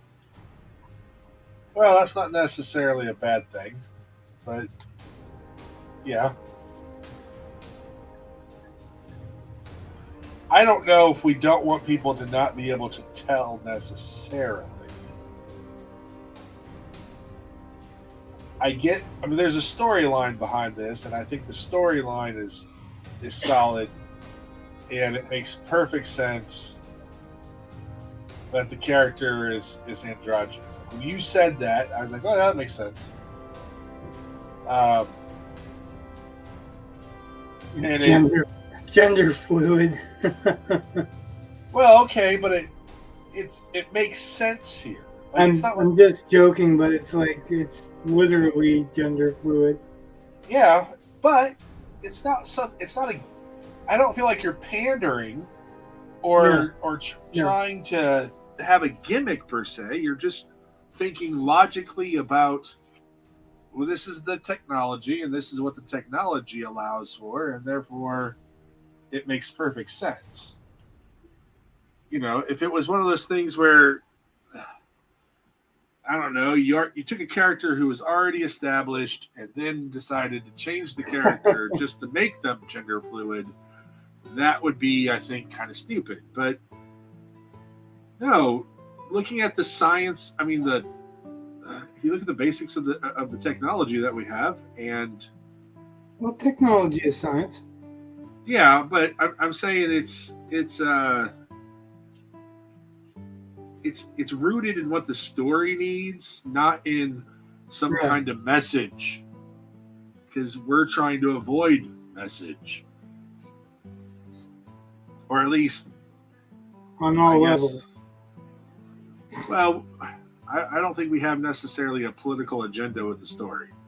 So if we have a message, it's going to be something that's universal, and or at least we would try for something, I think, universal. And something that isn't liberal or conservative. It's just an idea, a concept.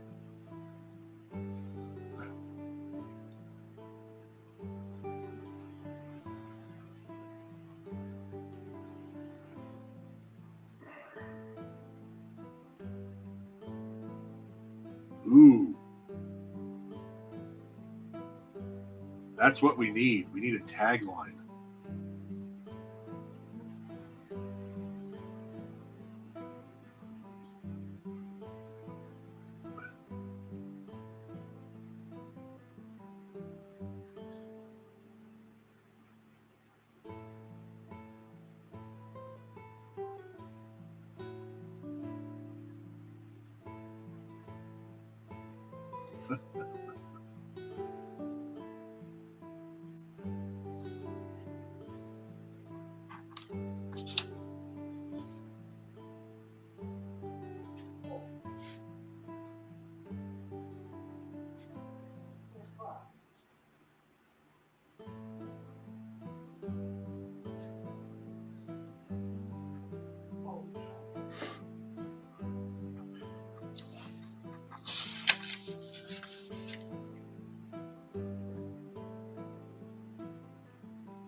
Is he excited?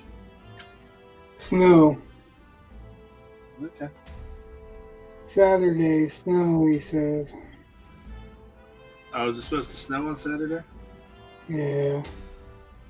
Snowed yesterday or this morning, too.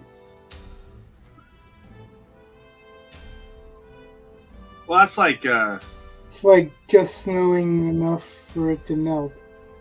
oh.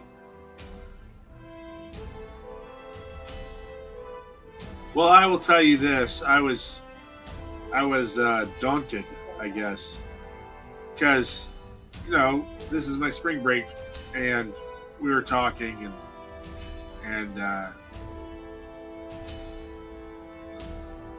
I said, my wife had said something about tattooing, and my son said something else about Maine, and I was like, oh, I could do a road trip. And then my wife looked up the weather, and she's like, you may have some winter weather going that direction. And I was like, oh, never mind, because I am not driving in Maine in the winter. Not winter weather. It's not so bad. Well, I have a feeling as bad as Indiana winters get sometimes. It's really not a whole lot worse. Yeah? Like, and this is spring, so it's not really winter. It snowed, but it probably snowed less than an inch accumulation or whatever. It wasn't really anything to write home about. Well, I've never been to Maine. So I have a feeling that's coming up sooner rather than later. Just because why not?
I don't know. It's an idea, right? Yeah. And I keep having to kind of throw a cloak over the shoulders and whatever because to design the rest of the clothes or body type or whatever.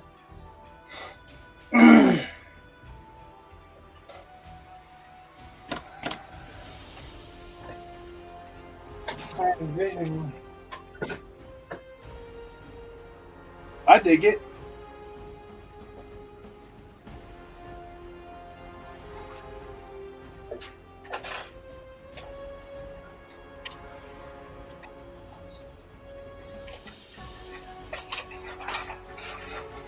So I was talking about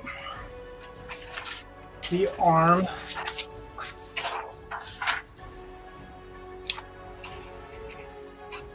I was thinking of a kind of a liquidish, creepy-ish thing.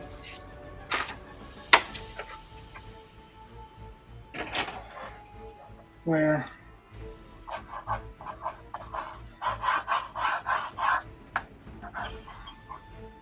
There we go. what? Oh, you just got out of focus, but now you're in focus. So. Oh yeah, probably because I'm doing a lot of moving around, but Right. It's just right when I was about to say something, like, hey, you're out of focus. And it was like right before I said it, it went into focus. And, you know, my brain kind of had already sent the signal to talk. So I said, oh, yeah, there you go.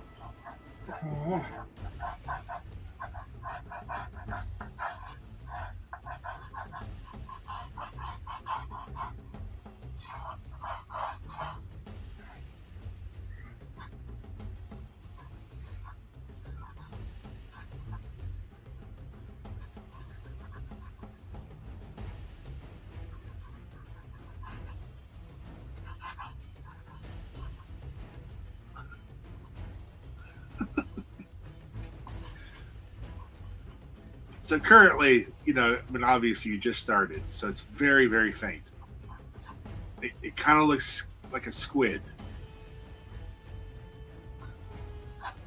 But, and again, I can't see a lot just because it's faint. So my brain is trying to fill in holes that I'm sure you will.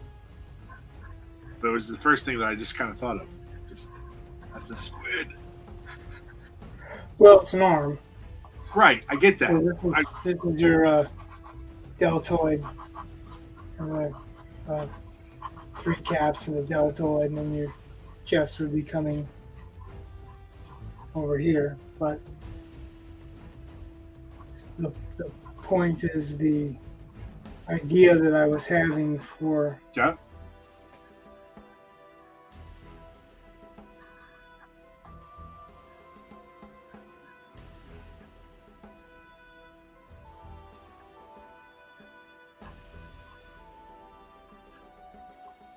and I guess kind of some crustacean is in my idea.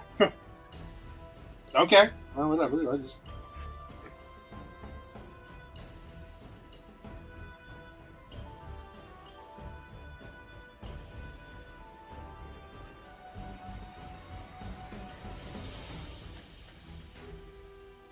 See the movie Fire and Ice ever? I think. Cartoon movie, Frank Yeah, Frazetta. okay. Yeah, I wasn't quite sure I heard you. So. Because you said fire and ice ever, and it sounded like. I said, Fire did you and- see the movie Fire and Ice ever? Right. Right. And it just, my brain kind of mixed ice and ever into one word, and I was like, fire and ice ever? What? So, it's my brain, promise. But, yeah, I've seen it. Do you remember when the subhuman reaches into the tree trunk? And that centipede thingy gets into his arm? Okay. That's kind of what I was picturing. like the armor opening up. Okay. To reveal, you know. I am. That's one of those things. It was like, well, okay. I mean, I kind of have an idea, but I'm not like, I, I'm fully on board with you. If you have an idea, want to explore that, you want it to look that way. I'm like, yep, looks good, because I think mine was going to be more generic, and so yours is cooler.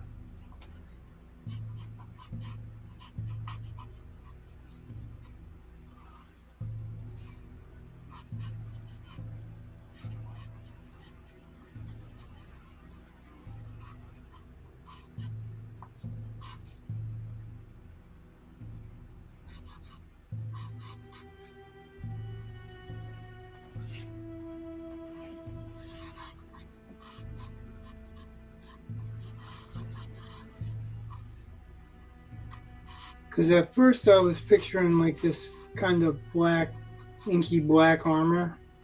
Yeah.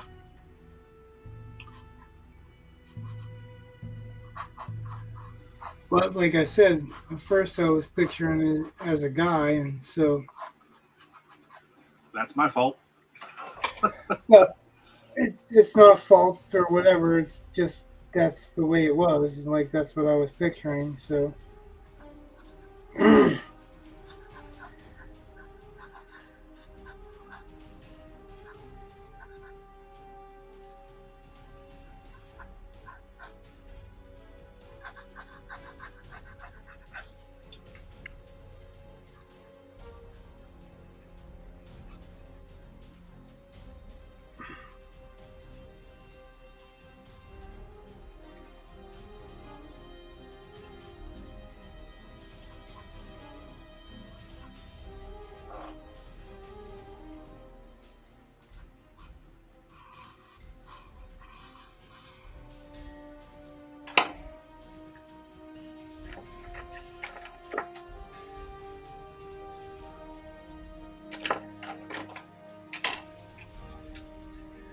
Oh, I gotta get a drink real quick. No, darken that. See what Okay.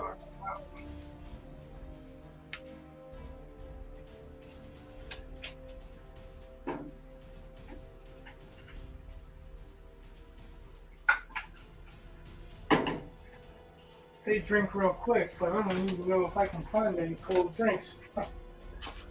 Oh. It's so weird. Guess I'm gonna have to steal one of Eli's sodas, which I really hate.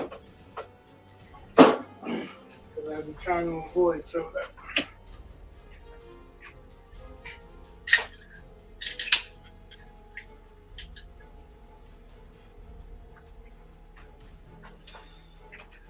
But my mouth is very dry. And I don't like it very dry. Yeah. I'm telling you, I know why. Charles M. Schultz drew huge. Okay. Did you know he drew his stuff like wall size, mural size? No, I didn't know that. Yep. Pretty badass, actually, if you look at it. But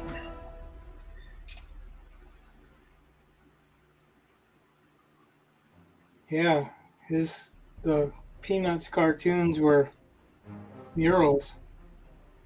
Huh. Oddly enough, you're the second person to talk to me about that today. Peanuts being murals. No, just the Charles Schultz. Charles Schultz and the creation of and how he did Peanuts. And Yeah, it was something else before he called it Peanuts.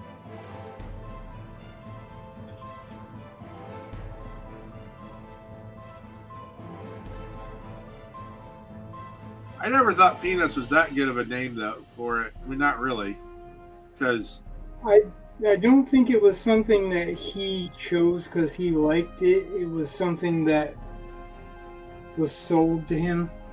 well, I'm just saying, He had, Calvin a and totally, Hobbes, you know what it's about. he had a totally different name for it. Huh. And they didn't like it. They wouldn't pay for it to go into syndication. But when he changed the name to Peanuts, Huh. all of a sudden it was okay.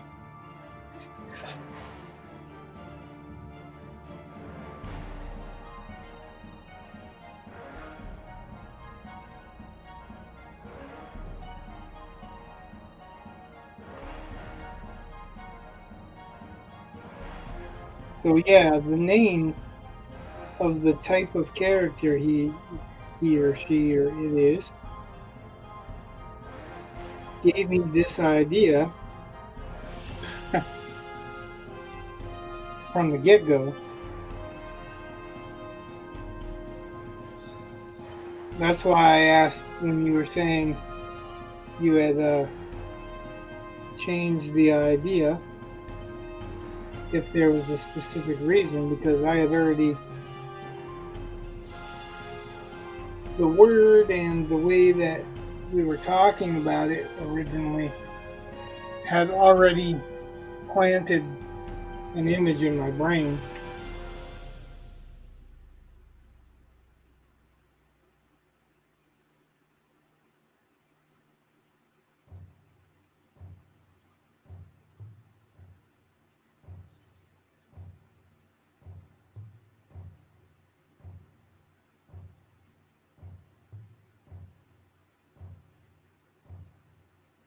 I keep forgetting what you call them. Blood, what? The carriers, Yeah, blood runners.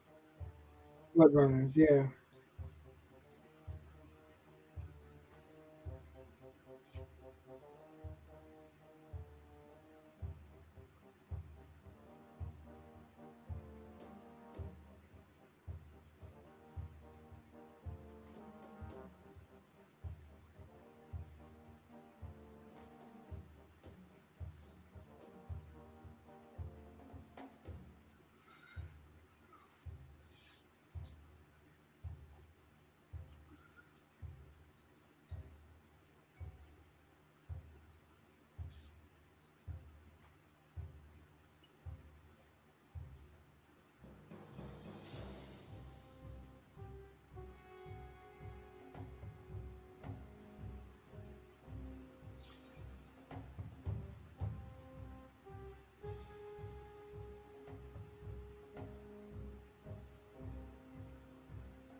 The way you have your sketches, it kind of looks like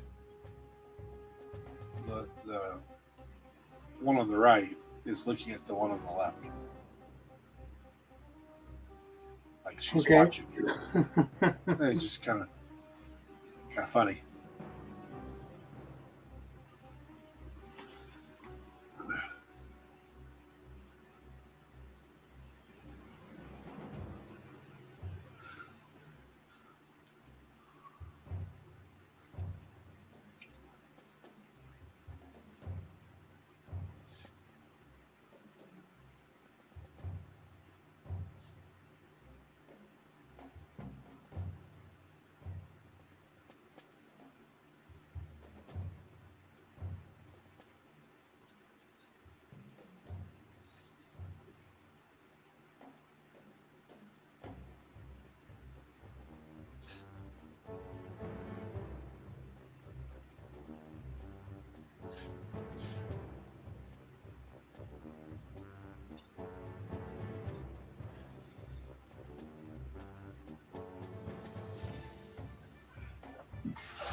Train coming by, huh?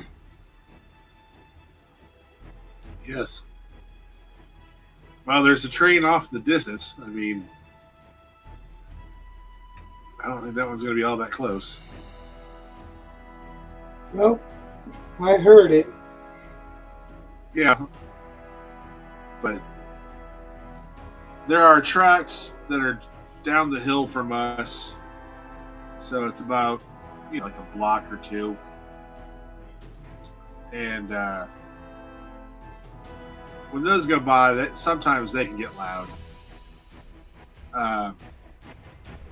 But there are other trains that go through downtown, with several blocks away. And I think that's one of those.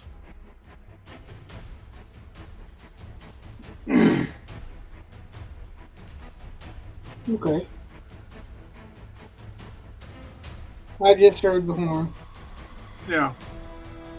Well, I remember when I was growing up, occasionally you would hear trains in the night, and the train tracks were on the other side of the housing addition. It was a good, decent long way off, and you'd still hear them occasionally. In fact, that's actually a very calming sound for me. I find it relaxing, but.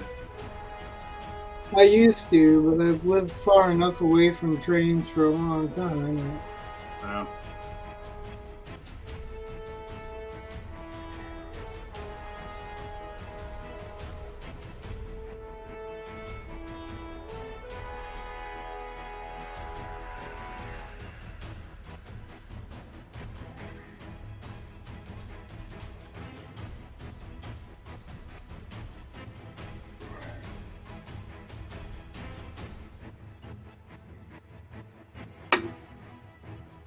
Used to be a comforting sound for me.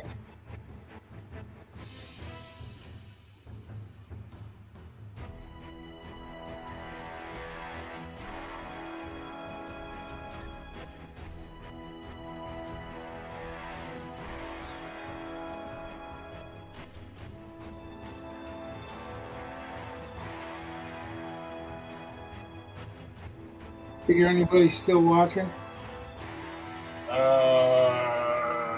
Check. Says, oh, hey, Jason Duran just said, hey, Rich. Hey. Although that was like 9 minutes ago. Yeah, right. Well, there's a bar that, if we get enough comments, the edge of my desk cuts off the bottom, and then I can't see the comment. I need to fix that. Sorry, Jason. Probably gone by now. Well, it says we have 2 viewers. I don't know who the 2 are. I'm sure I'm probably one of them. Jason's lurking. See, I was faster on the uptake that time. Haha, I learned.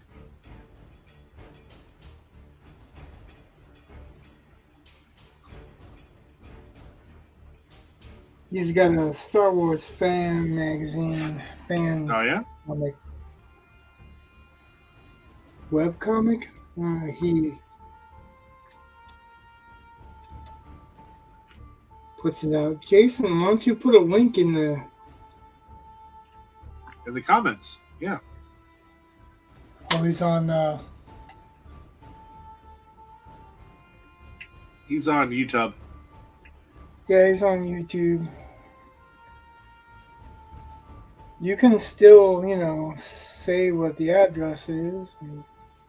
I don't remember what the address is, but we can link it.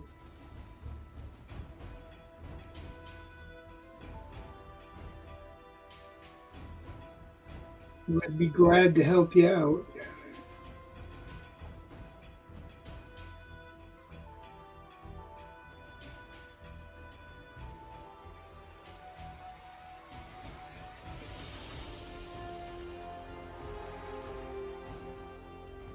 He said sure, but we're going to need the link or the address.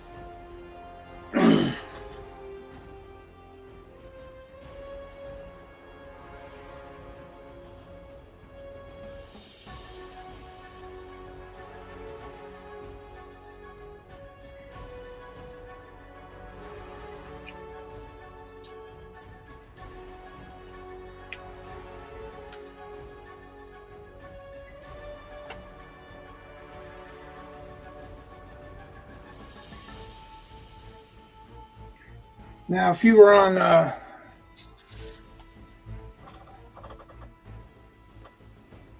um,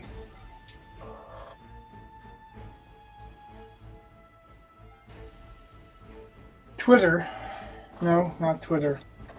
Twitch. That was the other one. Yeah, Twitch.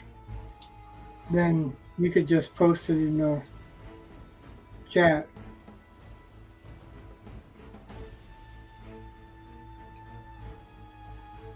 Help you get some web traffic anyway. For what it's worth.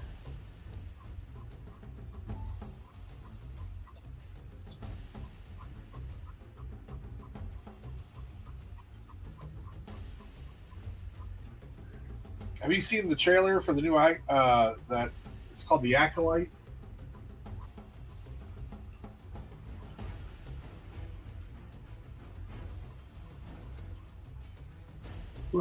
Is it a Star Wars thing? Yeah. No. So it's the next upcoming show,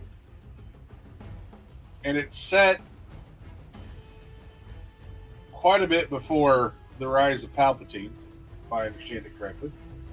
As in, I think it's still the High Republic.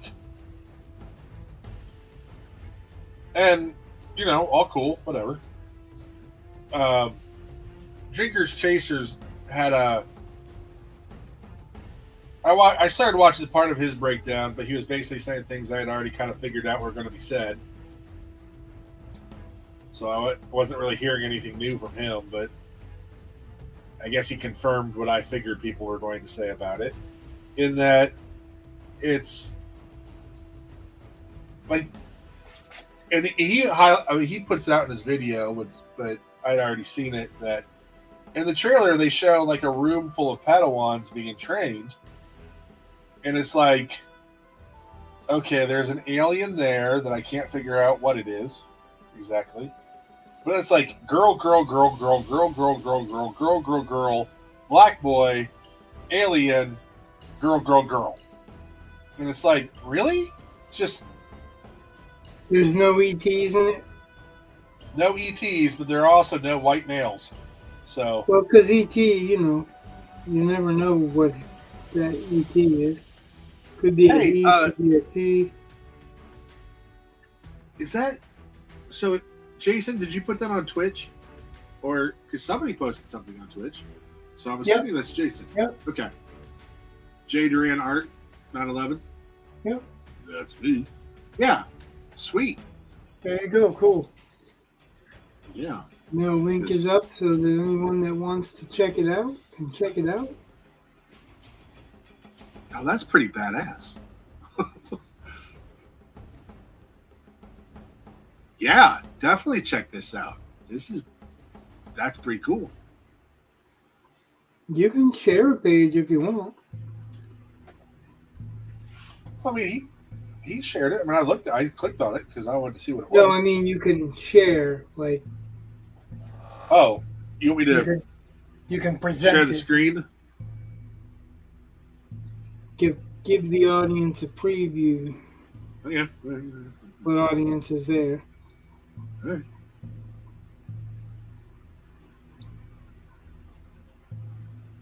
There we go.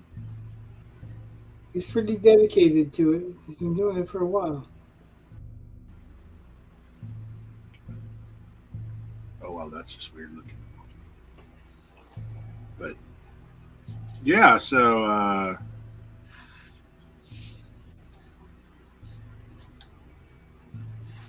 well, that guy's fun. I'm just clicking on images. Oh, that is sweet looking.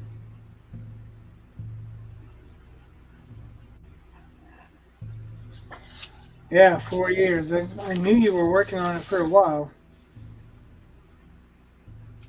All right, I'm going to stop the presenting because I don't want to give it away, but that's pretty freaking awesome. Oh, he's got quite a few pages in there. I know. I saw. Because you go, this is the initial link, and you have all that down here, and then Yeah.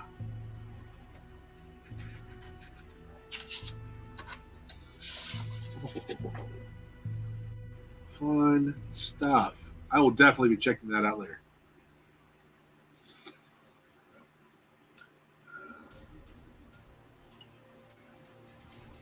There you go.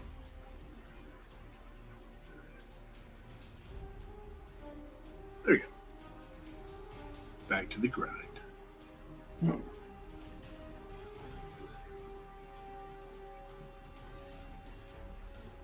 So yeah, definitely cool.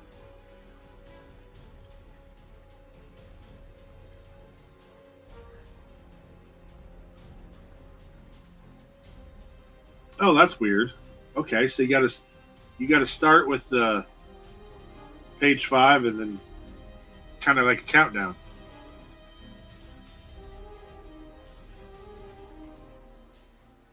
We appreciate you stopping by. So happy to help out. Yeah, man. And it'll be up there for anyone that watches later on. So, You know, in fact, just because I can. I'm also going to do that for a little bit. So we got the thing on the screen. I don't care what you're on. You can see that. So.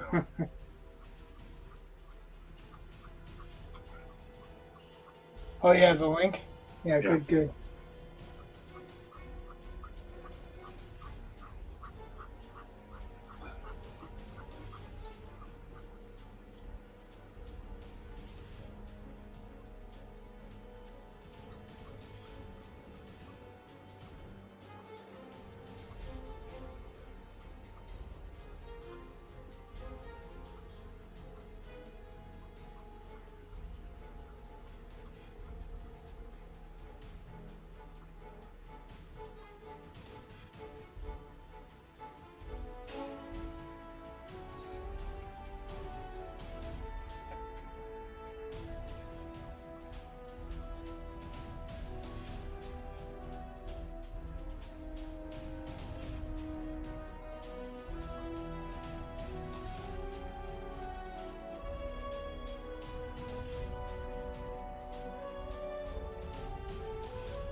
Okay, so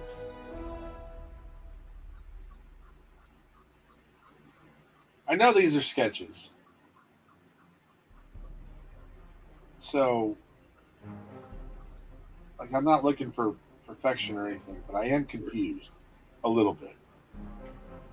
Not like nothing in the drawing is confusing per se. It's just that you said this was your idea for the armor kind of opening up, right? Yeah. And do you think the drawing on the right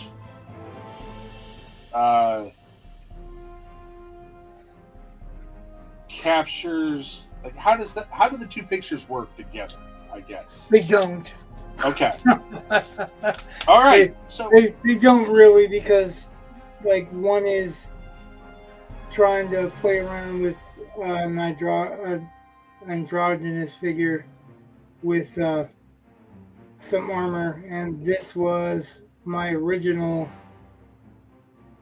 thinking when you talked to me about what he was doing. Of course, that was when it was a he, but I wanted to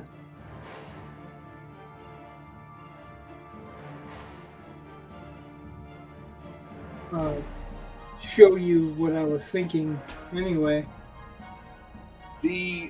Not that it will or won't change anything, but it might. I mean, we haven't decided or set on anything yet. But the only thing that I would worry about, I mean, and you can help me explain this, and it's perfectly fine. But oh goodness. Sorry. Jason asked, I missed the first half. What are you drawing? Just practicing. So no, we're doing some concept for a comic. yeah. So the first picture, he's actually this is his third Okay. drawing of the night. Yeah, did a transport.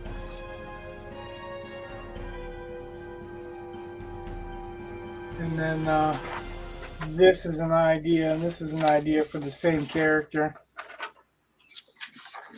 We're still in the creation phase. So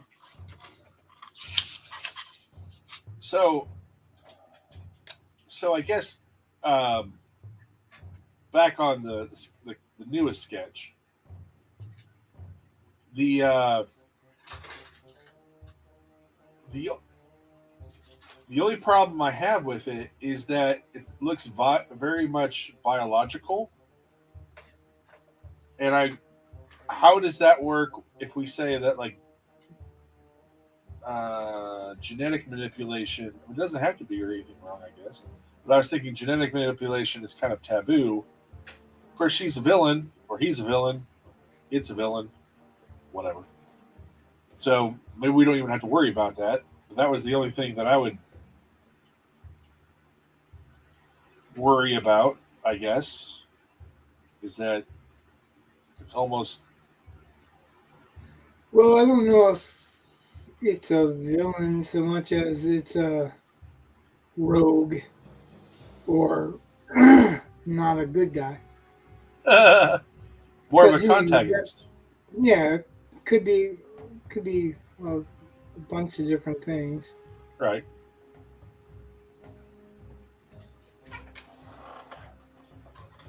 And I was just, illustrating an idea that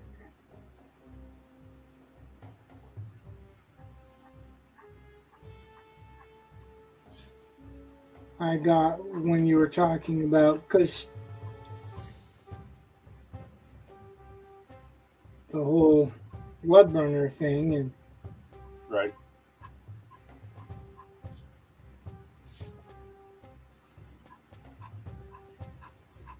this was before we decided anything, and we haven't really still decided anything guaranteed, just more like it's a possibility that this person could change sexes or body appearance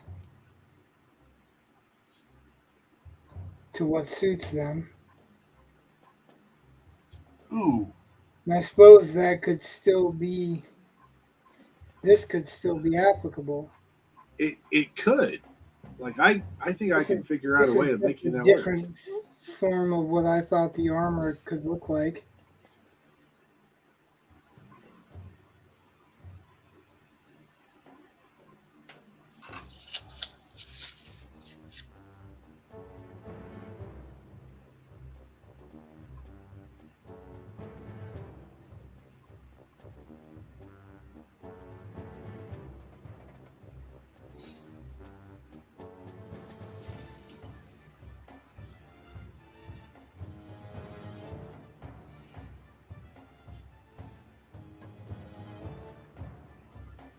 What if that's kind of like what's inside the armor?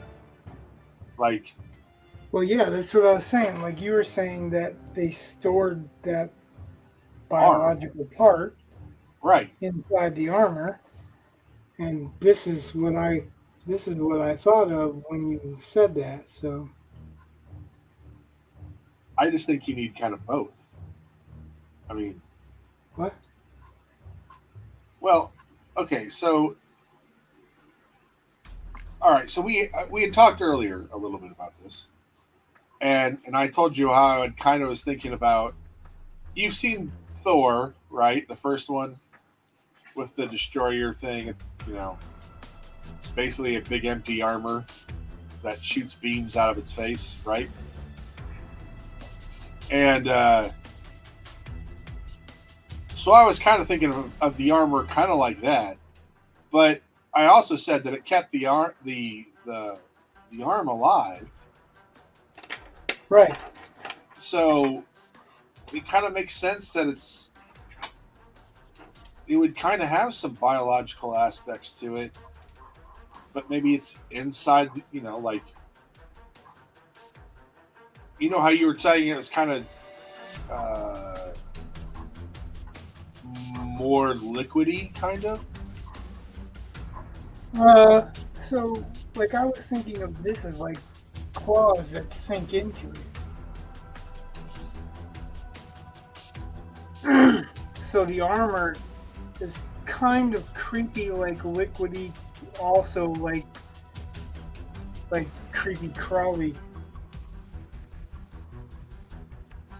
And I'm just thinking that might be the interior of the armor. As in, you have the part on the right that goes around the part on the left.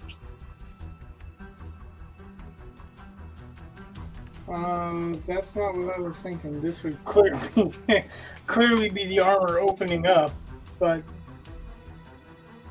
I mean, I wouldn't probably do all the ridges like the belted steel. But I think it's interesting because, like we were talking about organics. Yeah. To maybe employ some of those organics in a couple of characters. Instead we of can do just that. worrying about inorganic.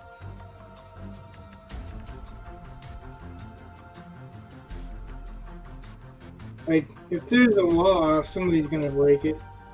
Oh yeah, 100%. That's why part of me is like, it's taboo.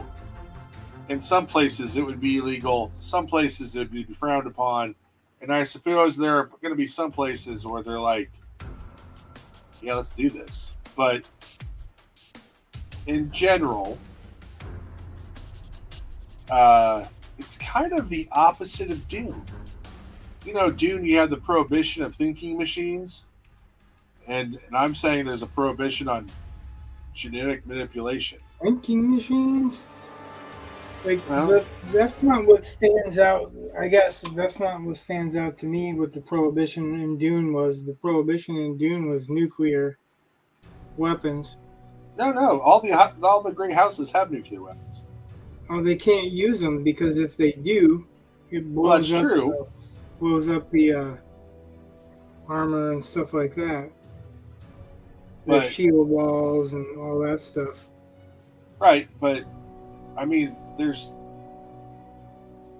still such a huge taboo that no one's really using thinking machines. That is a huge part of their culture, and it's one of the things that I would actually argue is kind of, although they kind of touch on this in one of the prequels, because I think the Bene Gesserit, at least somewhere, have a thinking. They had a thinking machine. They may have gotten rid of it eventually, but they had one, and to help map out the whole plan. But so it's it would make sense though that especially the quote bad guys might be more into organic manipulation, genetic manipulation. Well, I thought they definitely were. Yeah, they are. I just don't know how much this character is a free agent versus loyal Well, it's minion. going to appear like armor until it doesn't. You know what I mean? Okay. Like it's going to appear like armor until it opens up. But like Okay. I Works didn't for know. me. I didn't know when we were talking that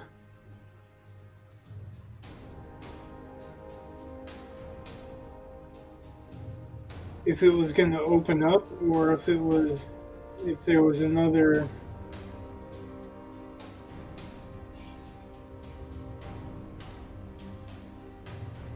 way Well, I that think way that the blood would be revealed or collected or stored or whatever. I think in the first script, this character literally removes, at the time it's a him, his arm. I think it says that. He just puts his arm down. Because he's a complete cyborg. And then they open it up and there's the real arm, the severed arm. But, you know, like how that works and how that looks. I didn't like why there's a severed arm in this story. I didn't like the idea of him giving up his arm though. That was the part I was like, on one hand, it's cool, but like it's got to work better than that because he's not going to walk away without his arm. Well, and that's what I'm saying is like, unless somebody takes it. Right, but so unless he's not trying to walk away without his arm. Right, but I thought like that's why I thought if it's basically a hollow shell with a head on top, that it could, you know, you'd put the arm inside to protect the arm, the severed arm, right. And then when he delivers the arm. Like it might have a few things on it to, you know, because you've been keeping it alive. Or he keeps it alive with armor that, you know, pulses and makes sure the blood flows and all that. But then we're going to have to explain that has to, like, they got to get this processed. Well, see, that's the other thing. If it's going to be exfiltrated, that's fine. We can do everything we just said, but still not really clear on that. I mean, is this a delivery or? For this character, it's a delivery. Like they stole it. So he's trying to deliver it to somebody else. Is that what you're saying? Huh? Yeah. Yes. Okay. Originally, it was meant for somebody else. This person steals it, and so our guy has to basically get it back. Which is how I opened it up with him just getting it back. But then I thought, why not start it off with the caravan, and then we can skip a lot of the establishing shots that I had set up and just go right into the meeting. And then he can steal the arm. But he doesn't have a setup like that. At least I think he did. So my question is it the whole arm or just the blood? Well, my idea was that the any kind of encoded message in the mRNA has to, you know how like when you die, like within a limited amount of time, like the walls between your organs and stuff dissolve, like enzymes go through your body really fast, and you know your insides relatively soon begin to leak. You know, you'll have fluids running out of every orifice that are normally contained, but because you're dead, they're not. And my thought was that's kind of one of the safety features of these blood transmissions, is that if the host dies, you have a very limited amount of time to decode the message before it degrades and it becomes unreadable. Which is why you either have to save the entire carrier, the entire blood runner, or you make sure you have enough blood, in, like, say, in a limb, that you can, you know, as long as you can keep it basically pumping so it, you know, it doesn't know it's dead. it still thinks it's alive. You can postpone the degradation of the encoded mRNA, and then you need a certain amount. Like, you either need to know how to decode it so you get the message, relatively quickly, or you have to have enough blood to try a few methods, which is why you don't just steal like a vial or something, or you need a good amount of blood if you have to kind of hack the system as it is. Which is why there's an opportunity to reclaim the arm and get it back to where it was originally going, so that they can still, as long as you can keep the arm alive, you can go. The recipients that are supposed to get it should know the decoding process specifically for this carrier, so that it's as long as you can get it to them fast enough, they should be able to read the information, which that information was going to lead into the main story, which I think you wanted a stronger connection between the opening and the rest of the story than what I was originally doing. And I thought that would be a good way of accomplishing that. Like, we still have an exfiltration, we still have action, but it's not necessarily the same as saving a person. So I feel like the story beats are a little bit better differentiated.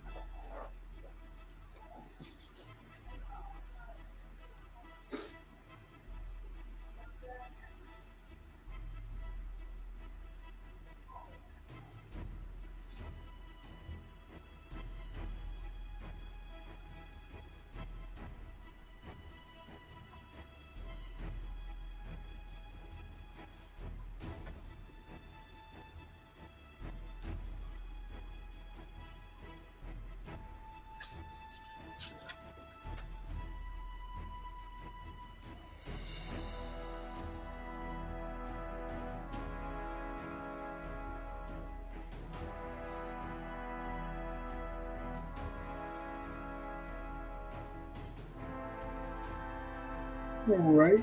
So, where does this leave us illustration-wise?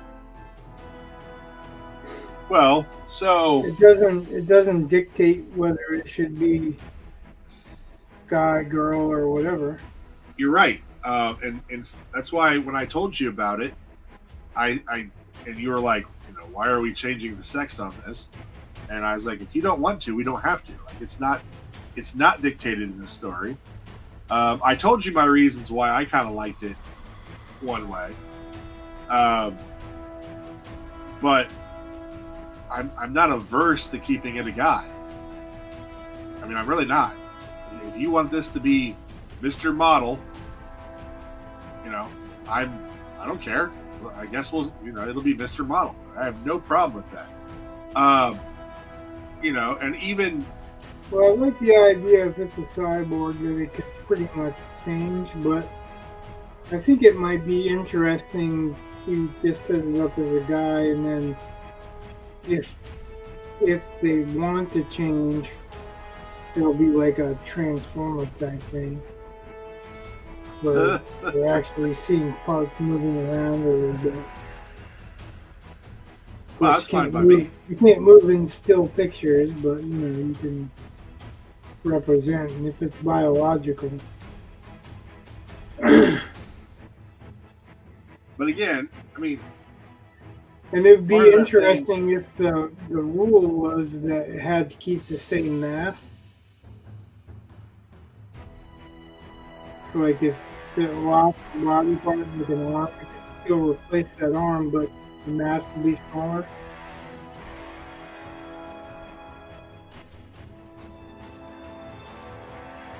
all I care, I mean, in the grand scheme of things, I was okay with. There's a head with a body, and the head is, quite frankly, separate from the body. I mean, it's attached, but the body is basically just a vessel to carry other crap. But you know, I'm not super particular on that. And if you want to go with the more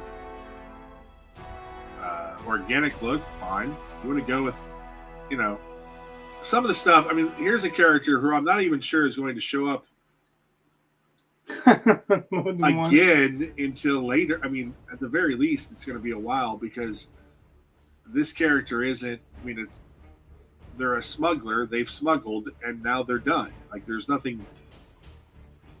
Like later on, maybe there's a oh hey, we need this person to go do X. You know, it's one of those things where they're a character that is useful to have, useful to know. Doesn't have to show up in every panel or anything. Like, it's not a major character. It's just an interesting character. It's a named character, I guess. But beyond that, interesting characters have a habit of making themselves known. Well, and I am completely open to that. That's kind of when I kept talking about, keeping options open for what we can do. Part of that's so that if we have a character that becomes more and more interesting to us, there are avenues to play with them, basically.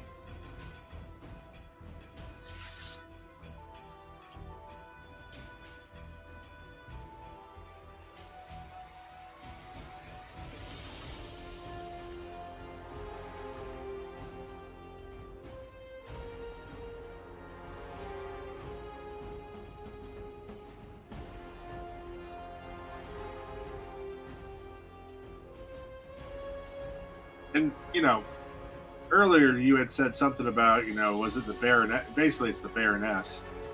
And I was like, I guess. But, I mean, kind of, I guess. The idea is that, I mean, I didn't have any good female characters at the time for this yet either. And I tend to like to have, both sexes represented just because it's interesting.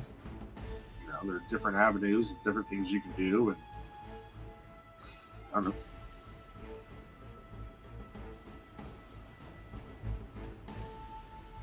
But I'm also confident that, if you were like, no, I just see this as Mr. Model and I want it to be Mr. Model. And that's just the way I want it. I was perfectly okay saying, all right, so long as we get some female characters in that, like, there was a female character in the first script, but she's a nothing. I mean, it's such a throwaway character. It's not quite an unnamed cannon fodder, but it's pretty close. In fact, she ends up dead in the original script within one page. I mean, it was just. She was a throwaway character. So. Well, there are other teammates that are not going to be throwaway right. characters. And I agree, I which is why. Originally, we were talking about having a female character as an important character to the story, but now it's slightly No. There absolutely is an important female character to the story. However, I felt like we have important, allies, I guess, that are female, but we didn't really have any villains. I guess, yeah. Antagonists. Yeah, we didn't have anyone on the opposing team that, didn't have a Y chromosome yet. So I was looking to figure out, okay, how do I just. Plus, femme fatales are fun. It's just, they're neat. I like the character trope. So this one, on one hand, I could argue a male frame is generally bigger, and therefore you could smuggle more things. So it makes sense to make it male. And it does. I could argue that just fine, and I would be perfectly satisfied. So the whole thing with taking stuff into your body, I don't know. I as a guy, I don't generally do that. So I just kind of, when I started thinking about the process, and I started thinking about, like how it was going to work, that's when I started thinking maybe this character was female. But it's not. Well, if your body's a giant fucking passenger plane or Yeah, a giant suitcase or whatever, then it's no big deal. You're not thinking of it in the same way. It's not sexual. I agree, and so I really don't care. I mean, the whole androgynous thing, or non-binary, gender fluid, however you want to call it, I don't want to pander to anyone. Like, I find that insulting for everyone involved if you're just trying to pander. But if it makes sense for the story, then let's run with it. You know what I mean? See, even as I'm noodling around on this, it's almost like it's strips of nanotechnology or whatever, and they can move about. So even though there's one shape at the moment, right? Well, I'm drawing it in such a way where it's like you could see this as like power colors, like a glow coming through here and here and here and here and here and here and through here, like a power source you can see. Yeah. And all the dark parts are just reconfigurable metal or reconfigurable. And I gotta tell material. You, so I told you my image that that's a lot of times, I don't know about you, but I'll get an image and then I just got to figure out how to make it work. So the image of this, and again, for me, when I had the image, it was a woman, but it doesn't have to be. In fact, the whole gender fluid thing really works with this. But in my brain, it was like, oh yeah, like again, I said femme fatale, and I said it was like, you think you're going to have this pleasant time with this hot chick, and then, she opens up and basically eats part of your body. I mean, it's not literally eating, but it's, the thing opens up, severs whatever she needs, and then she's out.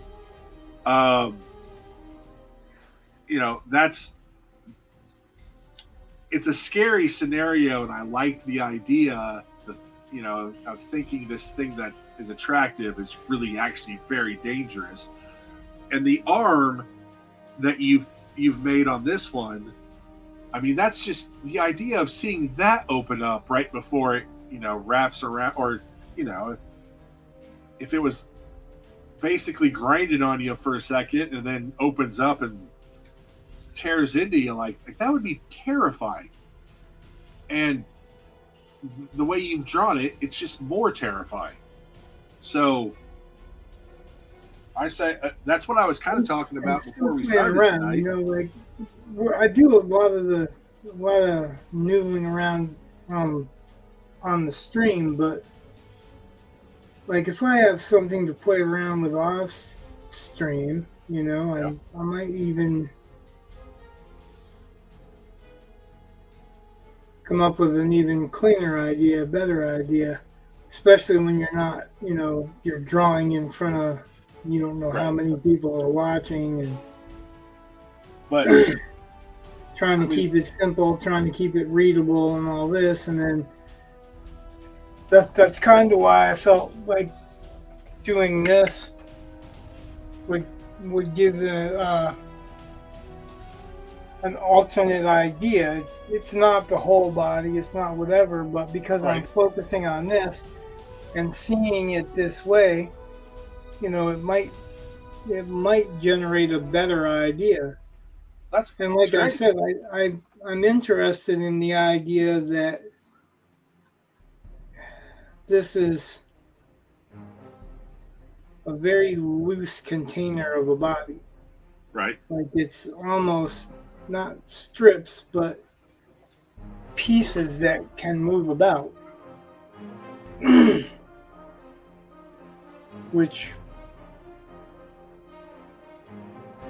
basically that's what we're talking about, is to be androgynous, or to be able to change into a woman or whatever. This is I'm trying to keep it muscular, not like with skin, but with what be underneath the skin. Yeah. So Well, that there's an availability to play around with it. I just think it's interesting to not be set necessarily in one idea. And I like the idea of it becoming a recurring character if that's the case, Right. But like one of the things I was talking about this before we started tonight, that especially when it comes to the artwork, like I leave a lot of this stuff generally vague, because if you draw something awesome that, why, just because it's not the way I envisioned it doesn't mean that's not the way it should be. Like, I like being able to see some of the, like, you kind of know where the plot's going, so you kind of know what we need, and so then you play around a little bit, and we get a more interesting design feature because of it. And there have been stuff like, again, I wasn't thinking androgynous or gender fluid or anything, but as soon as you said that, it's like, oh yeah, that makes a lot of sense.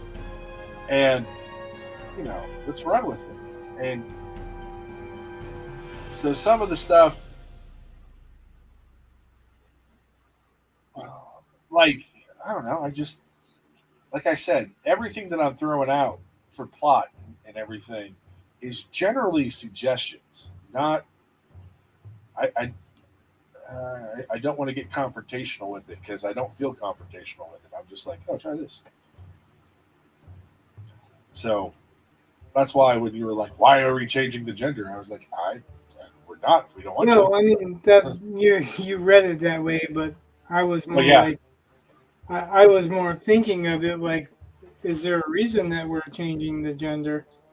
Not like, why are we changing the gender? It was just like, Okay. This is a surprise. This is not what we were talking about. So is there a reason for it? Well, you can tell I've been watching The Drinker's Chaser too much, or whatever he's called, because the first thing I heard was the same kind of complaints they have about making the Force is female and the she you and all this stuff, and I'm not saying they're wrong. I'm just saying, it's No, I wasn't. Like, I know that you have a proclivity to make female characters. I don't have a problem with that. I knew that before I asked you to join in. Yeah. But, like, you had introduced it as one type of character, and I kind of had my mind, already in a certain place. That's all. So I was asking if there was a reason that you changed it other than just to change it, Oh, and I had a reason, but I I like the evolution of it being gender fluid. Actually, I think that just works so well for the concept of the character. Yeah, I like the idea that it's not quite T2, but it has the availability of changing. Yeah, like it's still going to be basically humanoid, always. Right. But But- like I'm also thinking that the body is not going to be designed to look so much human as robotic. Okay, what do you mean? That's what I'm saying. Like this is because there's an arm underneath of it. This is not. Okay, See what I mean? yeah, Like I'm not trying to. I don't know. I don't want to make it look like a necessarily a him or her so much as a chassis.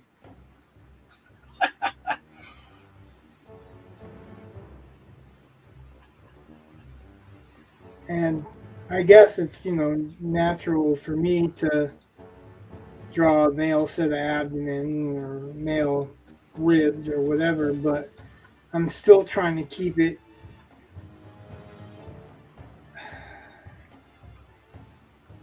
inaccurate, for lack of a better word. I'm trying to keep it so that it's not,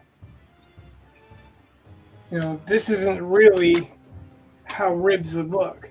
This isn't really how a chest would look. It's just in those shapes, but these are strips that are manipulable.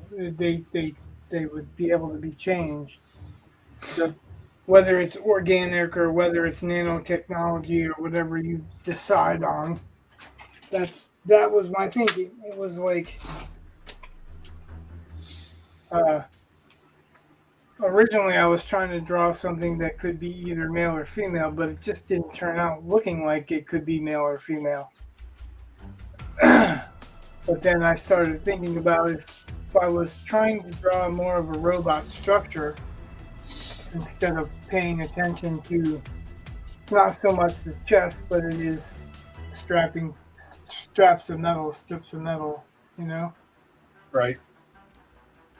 that we can warp and bend and, do whatever we want to with. We're 3.5 hours in, so I'm gonna call it. Okay. I've got 3 different concepts going on, and Yeah, you did great. I'm still hurting like a motherfucker. Oh, I'm sorry. Yeah, Are you? the SI joint dysfunction is bad sometimes, and it hasn't been as bad as it is recently. But we'll leave that for later on. So right. Thank you for watching. Whoever watched, like, subscribe.